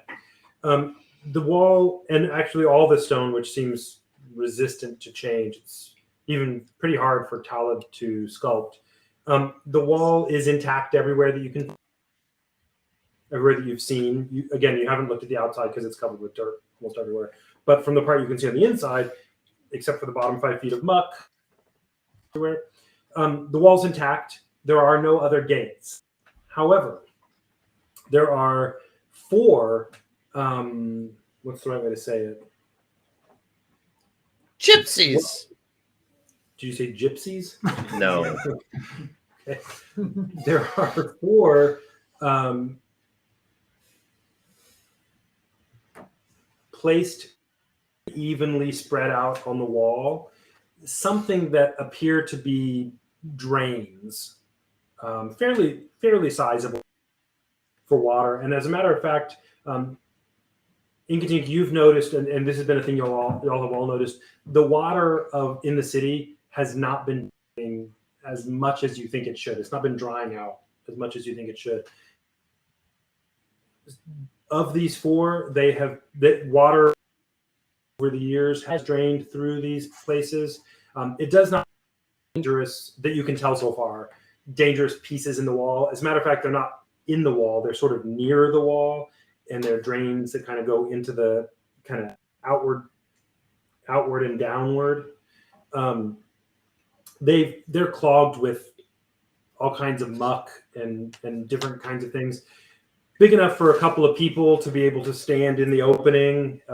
They're big, sort of at some point civilly drains for this city. They seem to be clogged. And they seem to be roughly clogged, but not necessarily like jam-packed. Yeah. One of the things you notice as Diamondback has cleared the northern, a bit of the northern part of the fountain, y'all have cleared the southern part of the fountain. The fountain itself seems to overflow down these sort of almost aqueducts, except they're open, that flow through to the different parts of the city. Perhaps this was some kind of way of getting water around the city many, many, many years ago. Right. That is cool. And they go basically in the direction of the 4 drain. Exactly, but they're like going those ways as channels, and they're like little they're small boulevards basically that you can walk along either side of these channels that run. The fountain provides enough water for that. You can only see pieces of that because where the muck has been cleared, there are these little channels that go and then they're covered. So that's roughly the structure that you've put together. You can't see the ground on most of the place. There's still a bunch of water. There's the muck on these 4 drains. If you were to do your current plan of trying to get people around the outside, they would, depending on how spread out they are, if you were to do that bottom part, you roughly get 3 of the drains. There's one more northward towards, and remember that the fountain and the white obelisk are at also the highest altitude of the city. It's not a steep hill, but it does climb, and the water flows downward from that fountain. Downward, downhill. I think Inkatink uses some minor illusion to show the rest of the party, the leaders, Garriott, those guys, an image of diverting some of the water and using mud to build up banks and to try to like basically make a pond inside the city. Tasty lich flavored pond.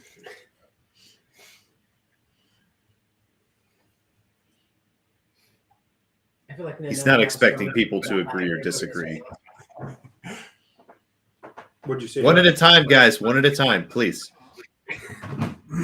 Aaron Joy said she thinks Neno would have a strong opinion about that, but she's not sure what that opinion is. Fair enough. She probably Fair would have a enough. stronger opinion after she'd explored underneath that fountain area. Interesting. Because of the location of the lich, this is a great way to remove waste from the city. Okay, so we had been all back together finally, seeing each other in some, I guess, building that you guys had been staying in. Yeah. And let's It's near the see. teleportation. It sounds like from our conversation, probably Yoshka was trying to figure out like where are we going to put all these people. Inkatink brought up that he brought up his awesome sculpture thing, or maybe we walk down there. And then I guess Maybe it's in the upper floor of your camp house. Or something. yeah, maybe. And then I suppose Yoshika would say, well, that brings us to the issue of tonight. You haven't seen anything, and it's getting dark.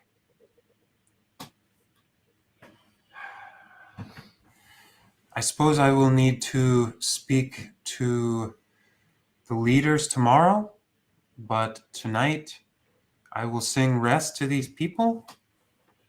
What else can we do? And he'll look around at everybody. Do we need guards tonight? I didn't think it would be prudent. The people of Miradau and Saracon have both been volunteering to walk atop the walls. Toll has some trees. Yeah, so they've had guards. They've previously established that. Yeah, your people don't need the guard if they don't want to. Inkatink relates to Yoshka. He just does a replay, audio tape replay of the parents who were totally distressed and dismayed to find that their child had disappeared in the crossing. And so he conveys this and says, you should check, and, points his head towards the people of Saracon. He said, maybe more. Sorry, because there aren't I enough apologize. things going wrong at the moment. Yeah, during one of the passings where you weren't there, we lost a kid. What? Our guess is that we lost him to Morris, but we Oh, haven't seen him since. good. One of the people of Miradau. Good. Well, they always come back through doors. I will tell the people this. And We all warped back. Portaled back. yes. And then I guess I'll look around and I'll look out the windows of this place or go downstairs if I need to. And wait, so did we decide we want them to stay in a shanty in the walls in the streets for tonight? I don't think there's time to put them anywhere other than we have just... to clean out the other buildings, right? Yeah. Okay. They're outside the wall. Yeah. I think just where they are is good. Tonight Okay. we camp, tomorrow we make homes. And you have supplies. There's wood for fires, and you can put several, sort of campfires in the street and just let it, be. Okay. I think when Yoshka it starts getting this, you said that Yoshka was stepping out and looking around and stuff.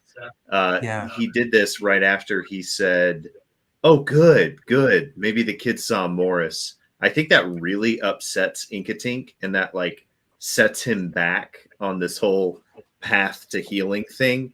And he follows Yoshka outside. And I don't think he fully attacks him, but he definitely shoves him or like cuffs him or something, and he repeats in Yoshka's voice, "Oh, good, good. Maybe he'll see Morris." And then Inkatink will say, "Who is that? What gives you the right? You were the leader. You left." All these things, they have a weird cadence, right? Because they're all lifted out of conversations, and so they're disjointed. But he at least manages to string those things together. And he says, "You left." And Yoshka turns back from the window and says, "Ah, yes, I did. And you had no gems. Oh no." He uses minor illusion to show Diamondback handing Inkatink. He said, "You see Inkatink grabbing the bag of gems from Diamondback and tying them angrily to his own belt." And Diamondback kind of walks away, not caring. The emotion lines coming out of Diamondback. Yeah. Well, Yoshka looked Inkatink in the face. And Hi. for any Was that What's Matt who it? said hi? Yeah. Oh, okay. I thought he was just interjecting himself in this tete-a-tete. And I suppose if he sees his ruffled feathers or any of the telltale signs, he'll say, "Yes, I see." Ouch.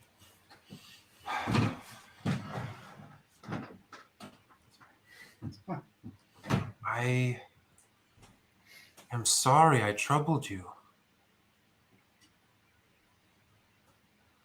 I think Inkatink repeats the words "troubled you," and then he Ilvari sidles over to Yoshka and says, he gets upset about little things. I think When Inkatink Morris stares daggers at Belvari. Keep going.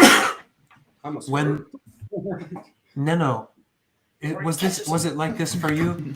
Free dagger. And Toll, when Morris called me, it was like I almost thought it was my father at first, but I knew it was not my father, but he called me like when my father would call me as a child, and I knew he should come.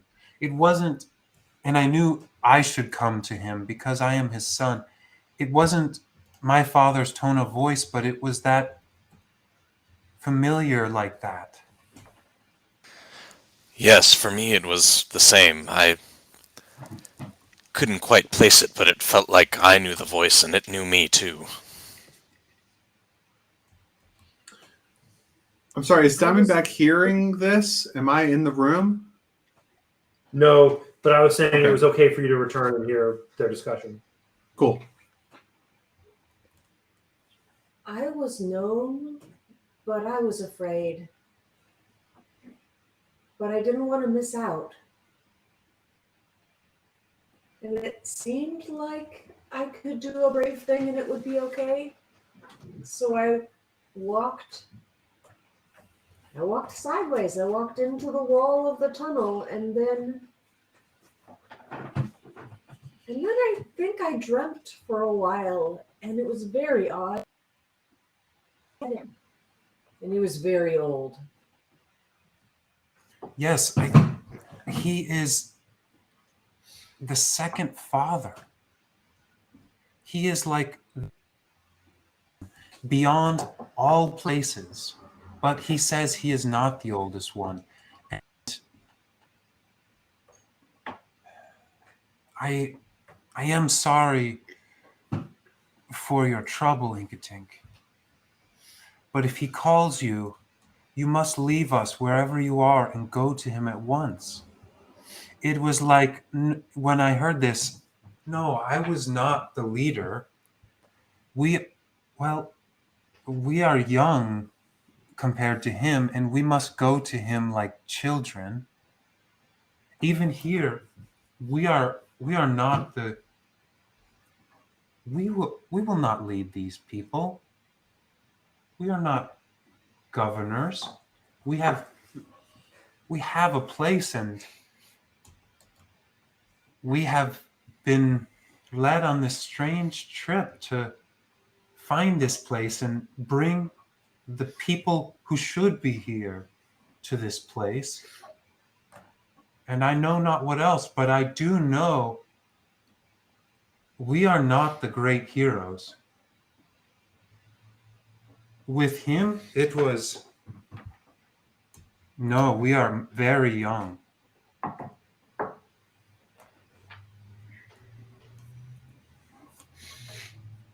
And he looks at Inkatink for a moment to give him a chance to respond. I think Inkatink he's clearly still really upset, and when he gets angry, it's even harder for him to talk. And so you see him kind of twitching a little bit out of frustration, and he points at the ground, and he, pounds his fist on the rock, and he says, "Ours, ours." And then he points at Yoshka, and he replaces the word "we" with "you." He says, "You are not the hero." And he shakes his head and turns away and turns his back to him and takes a few steps away. He doesn't leave the area, but he's just really upset by Yoshka's giving away the farm and writing off the fact that that Yoshka just disappeared.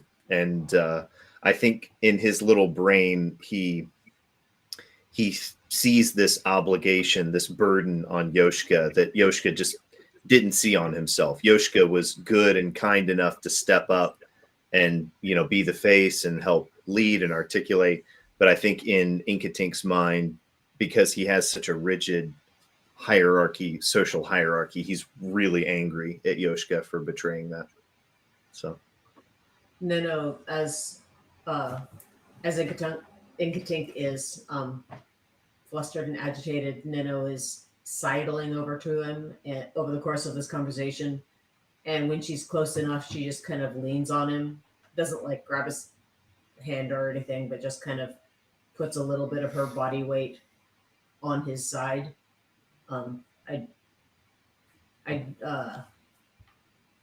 The opposite of anchoring him, she's leaning on him and letting him be an anchor for her, although she doesn't need it. But just some stable physical contact and some camaraderie and some teamness and no words. I think he says in a small voice, "Our home." And that's just all he says.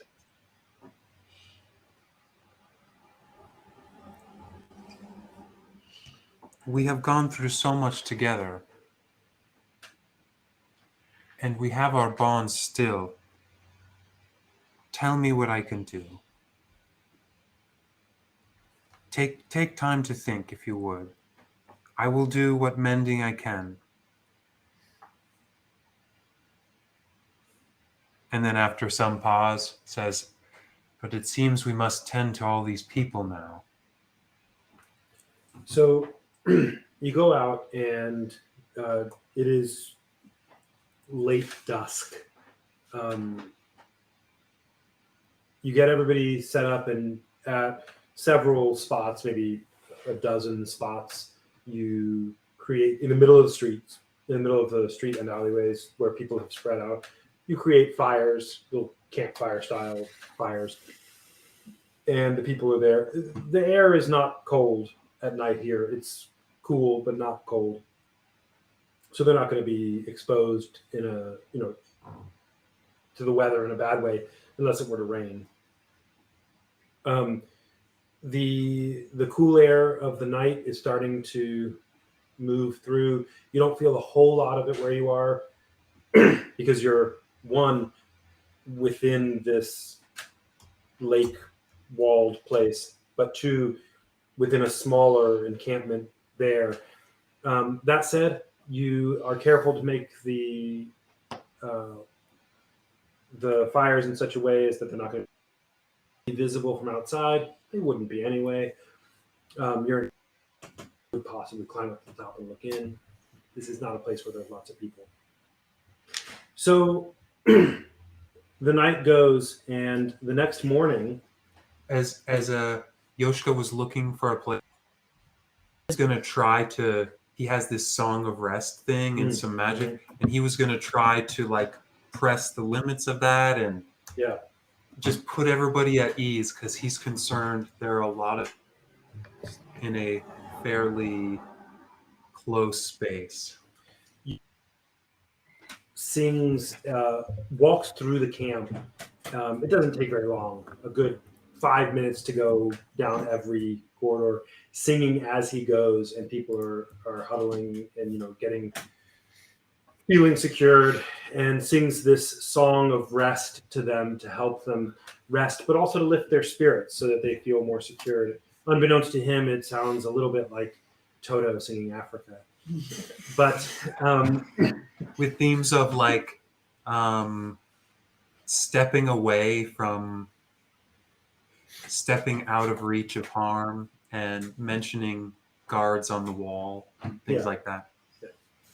So the people sleep. It's an uneventful night, and day comes.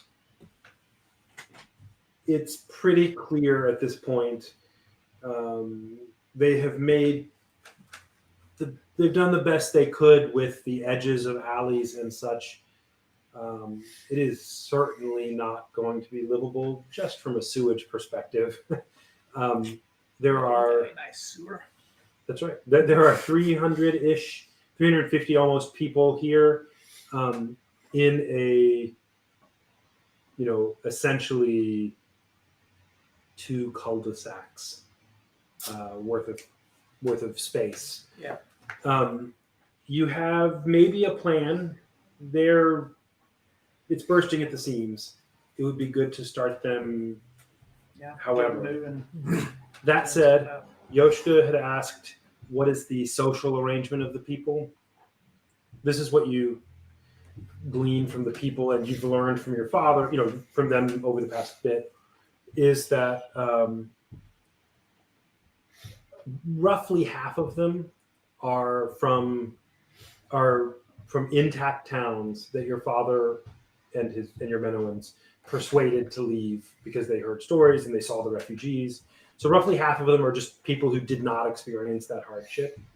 They have their packs, they've left their homes, and to their perception, believing you, Menowan, your people, they abandoned their homes and lives. Some people didn't. Some people stayed behind and said they're not willing to go.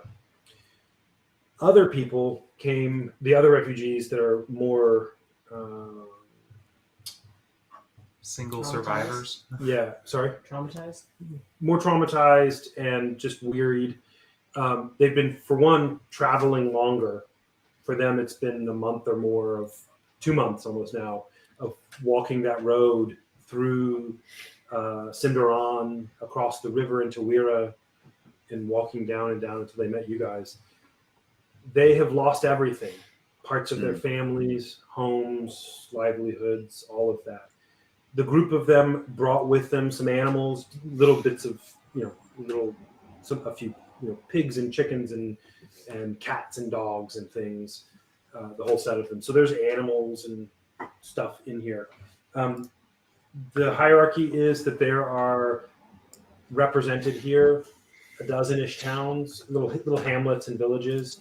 The ones that were intact, there's about 6 of them that were, there's 4 of them that were intact, and that's half the people, right? And they have a pretty good, strong set of relationships. The rest of them are stragglers and refugees, and they don't care super strong about preserving any kind of town kinship. So there are family groups and some dynamics there. They are happy to be assigned sections, especially the ones from intact towns. They work well together, groups of usually 10 to 30 for that's how big the towns were and are going through. They'd love to be assigned a section near the wall. They're happy to do whatever. So, Okay. Well, in the morning, I would call leaders together and to look at the map, that awesome stone map. And I would have already talked out with my dad and just figured out whatever made sense based on who they are and what might be the implications of different positions, places for each of them, so that each of the leaders, I would be giving an invitation like this: you make a home for yourself here. We can all be free here and my hope is we can be free from the Iron Bell. It will take a lot of work in cleaning, and there seems to be some danger here that needs to be dealt with. So if you can identify among your people who is fit to fight and patrol, the group of us heroes will take charge of clearing this city and making it safe for everyone. If you will each clear your sections and set your people up, we will perhaps regularly we can regularly meet together near this portal we came in to have meetings and hear what needs your people have and make sure we're taking care of everyone. they're agreeable to that. Roll me a persuasion check. I want to see how much affinity they have for you, Yoshka, directly. Okay. As far as your leadership, you want to just take your word. 29. Okay. They're generally Downright intractable. Another d20 to see how much your natural 20 was. 8. Okay, so it's good. They are very open. You've got a place in their esteem, especially just because of having brought them. Most of them have never seen a stone wall. They've been living in towns, don't travel outside them. The Menowans have provided trade between. This place is astounding to them, not even talking about Toll's trees or with Toll's trees. Yeah. So this is something they don't really know how to deal with what's happening. What they do know is that you promised them some place to go and you delivered. And some of them have already have had delivered what the Iron Bell has promised. And they see that. Okay. Some of them had specific requests for places that they would like to deal with. I just want to tell you all these, and you can deal with them as you like. The people of Ribolin, they are from Wira, and they are on the river. So they're used to water and things like bandits. Okay. They have requested being friends with bandits or dealing off with bandits. Yeah. As opposed to the people of Wira are more accustomed to that. The people of Cinderon are more accustomed to animals and so forth. They have specifically requested the easternmost drainage gate. They like being with water. They're used to that, and they want to have a role in that. That's up to you if you want to grant something like that. Saracon, they are a small group, a dozen-ish, and they have those two semi-feral halflings with them who do their stuff. They have requested the north From Garatone. from Garatone. They came here. They came here. Oh, yeah, with Morka. That's right. Love her. Yeah, they have requested so in the northwest portion, near the fountain, the city center. In the northwest portion is Diamondback's tower or whatever, but all of the buildings in that area are taller than the other buildings, and the people of Saracon are accustomed to living vertically.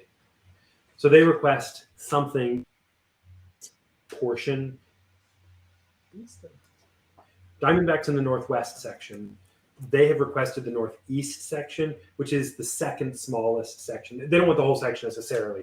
They just want to be in that region doing something there, just because that's where tall buildings are, and they're more used to living in a taller way, than a more vertical structure. The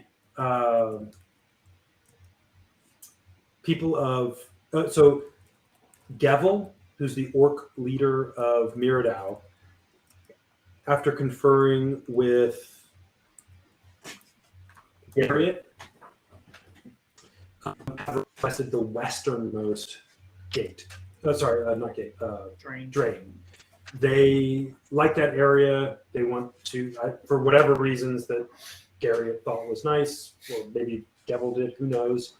That's the part they wanted, and they in particular point out that they think it would work well for them for their pigs.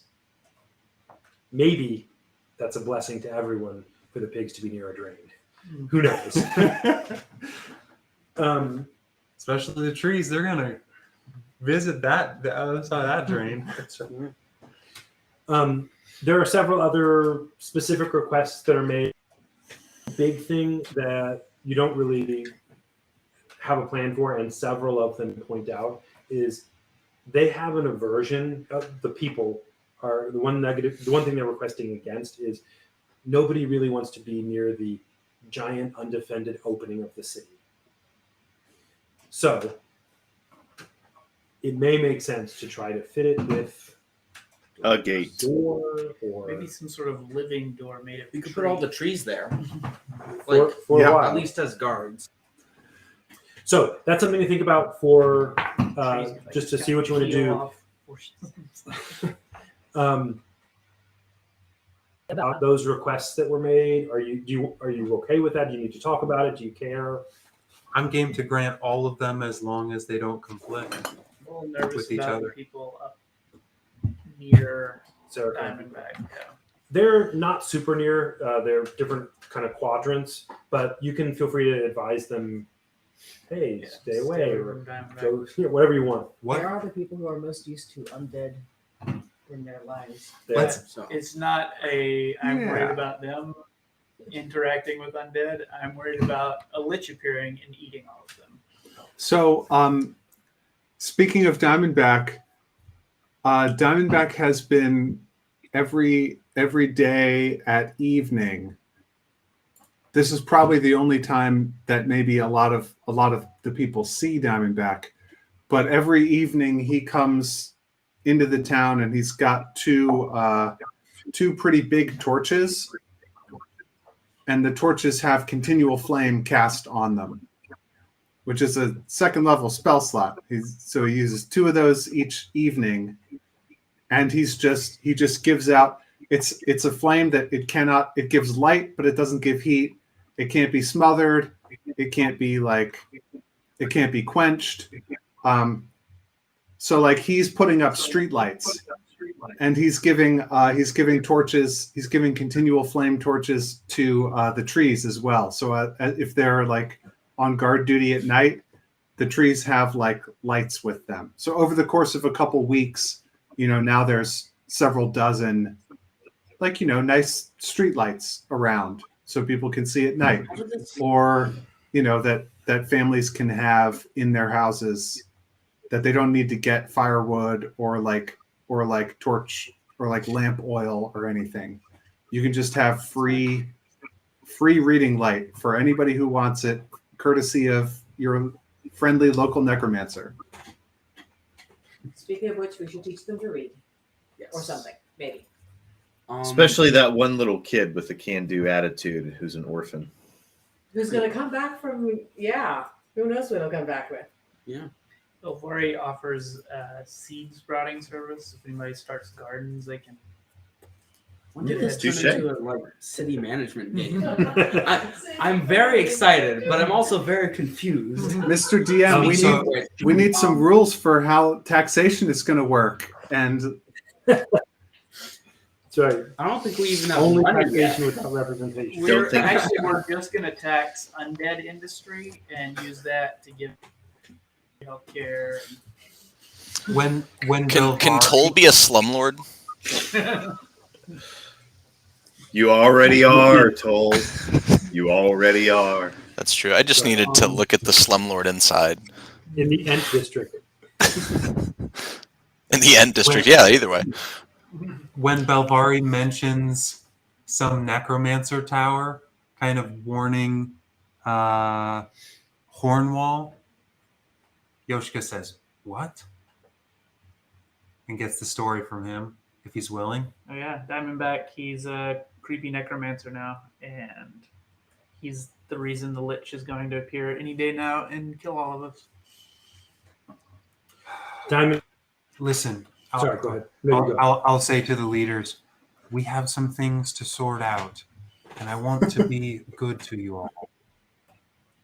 I will tell all of you the things that we know, even if they are a little disturbing. But I see in your people, they don't know all of the things, all of the fairy tales that are real. I know this will be hard, so we will try to keep out our risen dead and our living trees. But I feel we must find a way to all learn to stand on our feet in this world. And I think for a week, I want to give everyone peace and quiet and a little digging work to pass the day. I think that would be good for, well, not those refugees. The ones with no village. He looks at Neno. What are we to do with what? The ones with no village. They have no people. Their parents.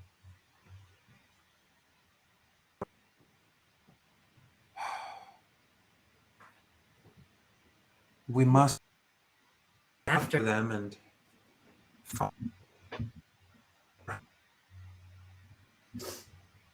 well, we all need a rest. Perhaps we should just give that to them for a few days. People need families. The villages. Yes, we should invite them to dinner.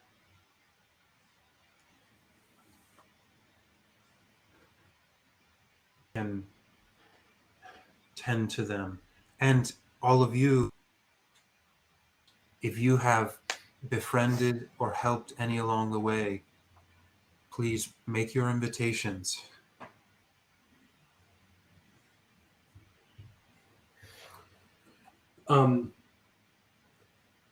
Sorry, do you want to say? You want to respond?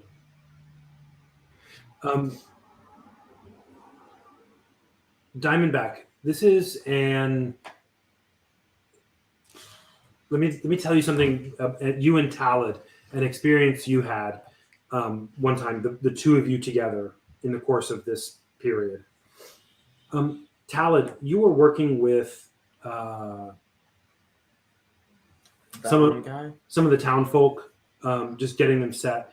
And as you were going along, Diamondback approaches, not in any sort of sneaky way, but you just weren't expecting him because you're doing your stuff, and he's coming from his place in the city, and he's brought with him, following him in this case, carrying some, burden like a mule. He's brought a zombie with him that's carrying stuff.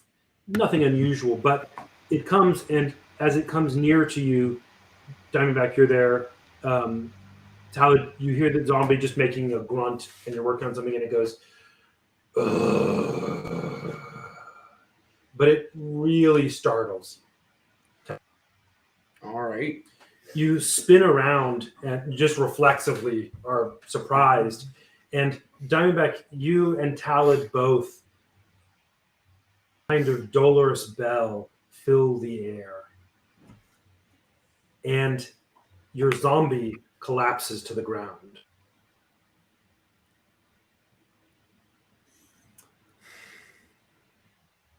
Is this a what do you do situation? Sure, I'm just telling you what just happened. I think to myself, I've been in a village in this area where there were bells and they were taking the life force of undead. And it was the Iron Bell that was doing it, or they were involved somehow. And are there people from that village with us now? Roll me an Arcana check.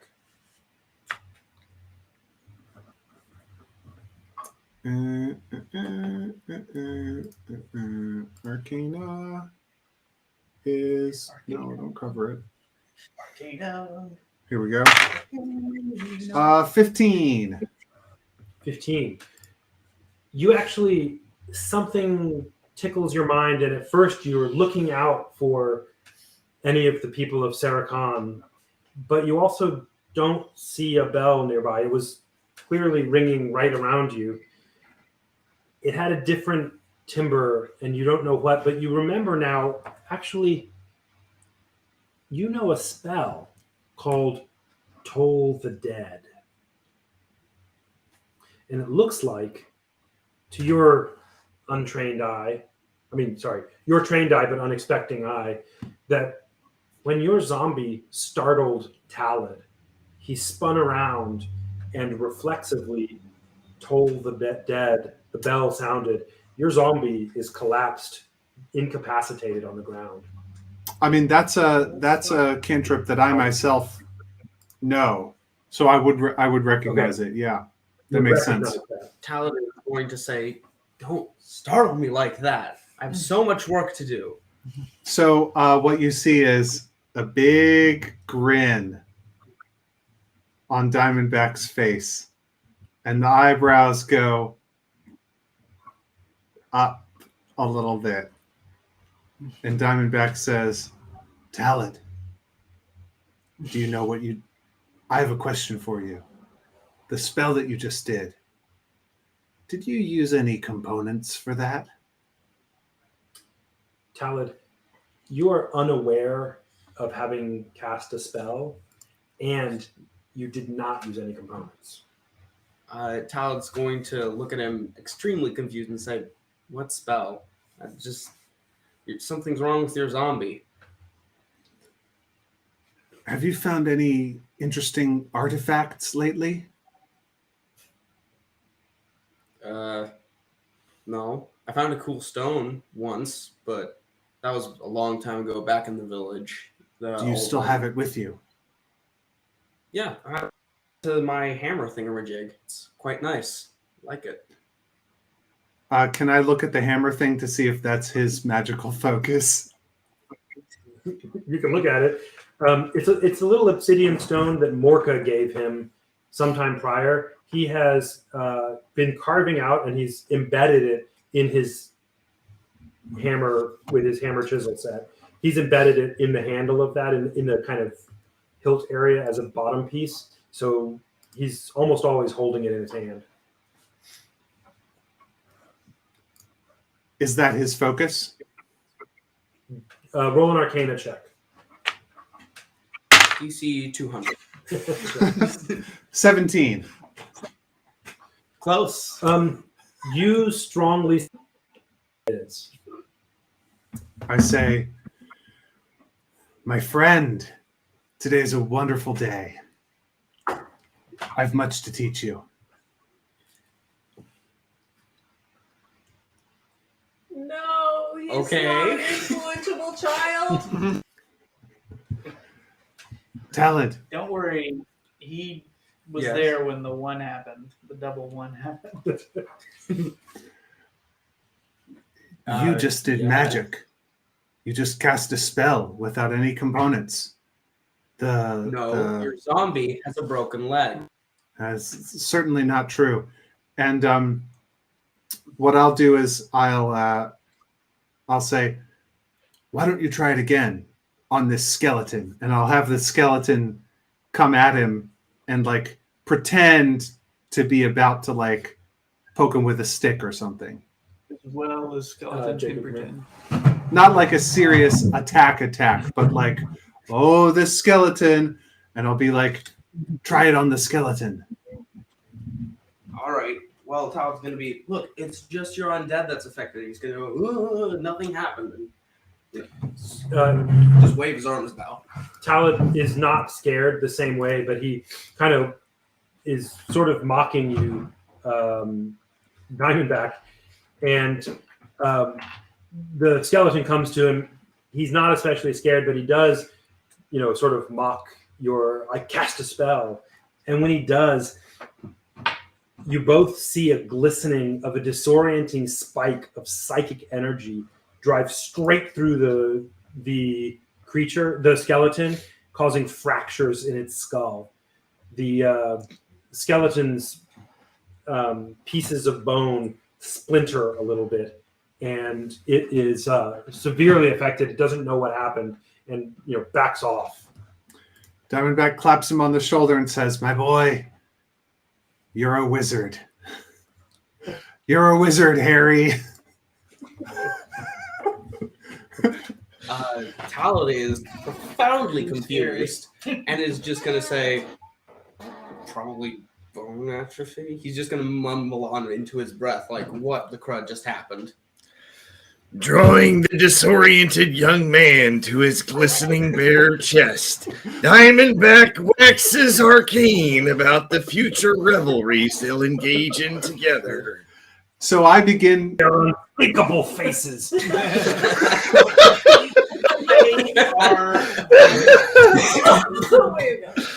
Viewers, please go and look up Wizard People Dear Reader.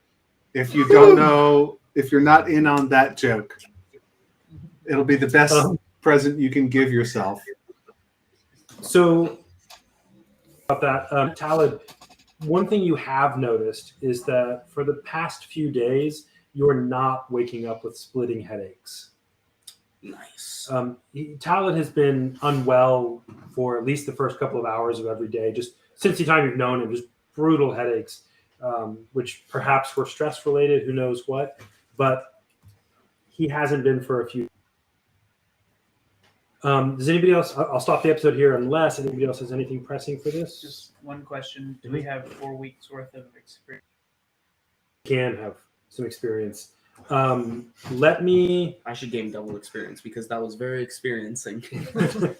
Let me. Quite an experience.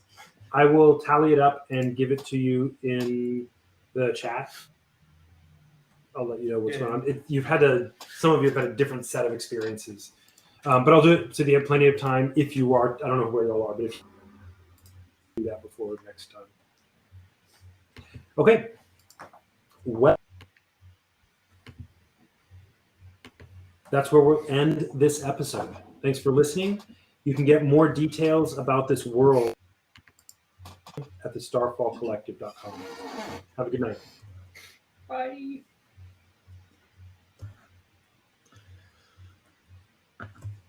An apprentice. Apprentice that knows that you're a lying liar and the lies that you've lied about.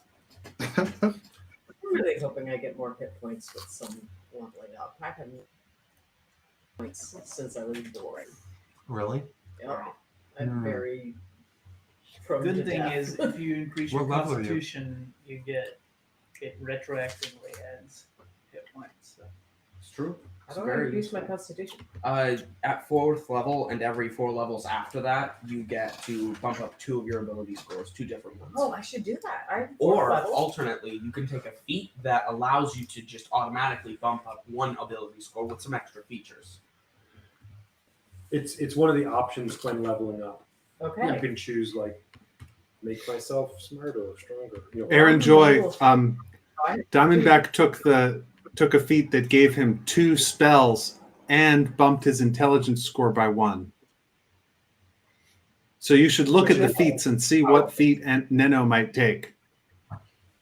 Okay. I took, because I'm a variant human, I took 2 feats. I'm 4th level. I took 2 feats, both of which gave me extra cantrips. So I have like 9 cantrips now. So What? You've got all the cantrips? just all of them. I have a rules question. How do druids interact with cantrips? So pick the cantrip, and those are the cantrips I have forever, or can I adjust them? D&D Beyond. I haven't been able to find that. Oh, I'll take a look. I mean, I can. So D&D Beyond lets you change anything. Okay. anytime. by default, He's every actually time. Yes, thank you. By default, every time that a character that can cast cantrips levels up, they're allowed to swap out. I think it's cantrips equal to half of their level for different cantrips of the same class. So, like a 5th level could look rounded down. A 5th level wizard could switch out 2 cantrips, whereas Does it level up, not like every time they level up, not every time they take a long rest. Gotcha. I'm looking at the druid thing now. I mean, every. Yeah, I read the whole thing in D&D Beyond anyway, and it didn't mention that, but I may have missed. Cool. Yeah. Well, thanks everybody. Yeah, Did thanks. you already put XP in the chat? I'll put it in probably on Tuesday or Wednesday. In the Slack on the So, Starfall Dwight- Collective Yeah, Slack Starfall channel? Collective Slack. Yeah. Okay. Y'all had Hey, different Dwight. experiences, so I have to calculate. Yeah. Hey, Dwight. Yeah. Oh, actually, I don't know whether this is true for cantrips all spells or cantrips too. But normally, so the way spellcasting works for druids is you prepare the list of druid spells that are available for you to cast, choosing from the druid spell list. When you do so, choose a number of druid spells equal to your wisdom modifier plus your druid level. So I think every morning, Yeah. Druids every are morning like wizards in that. you can pick from any druid spell that you want, and probably any cantrip that you want, as long as you only have the allowed number of cantrips at a time. Gotcha. So, like, Okay. probably you're level 3, right? So you have like 2 cantrips. Yeah, I think I have 3 now, but I think D&D Beyond lets me have 3. Works for me. Also, is there a list of animals that I found that I might beasts that I might want? Let me make up the list for you. Yeah. Y'all have been around enough now that you've seen some. It would be cool if you found a rhino beetle, and then you could be like a normal sized, like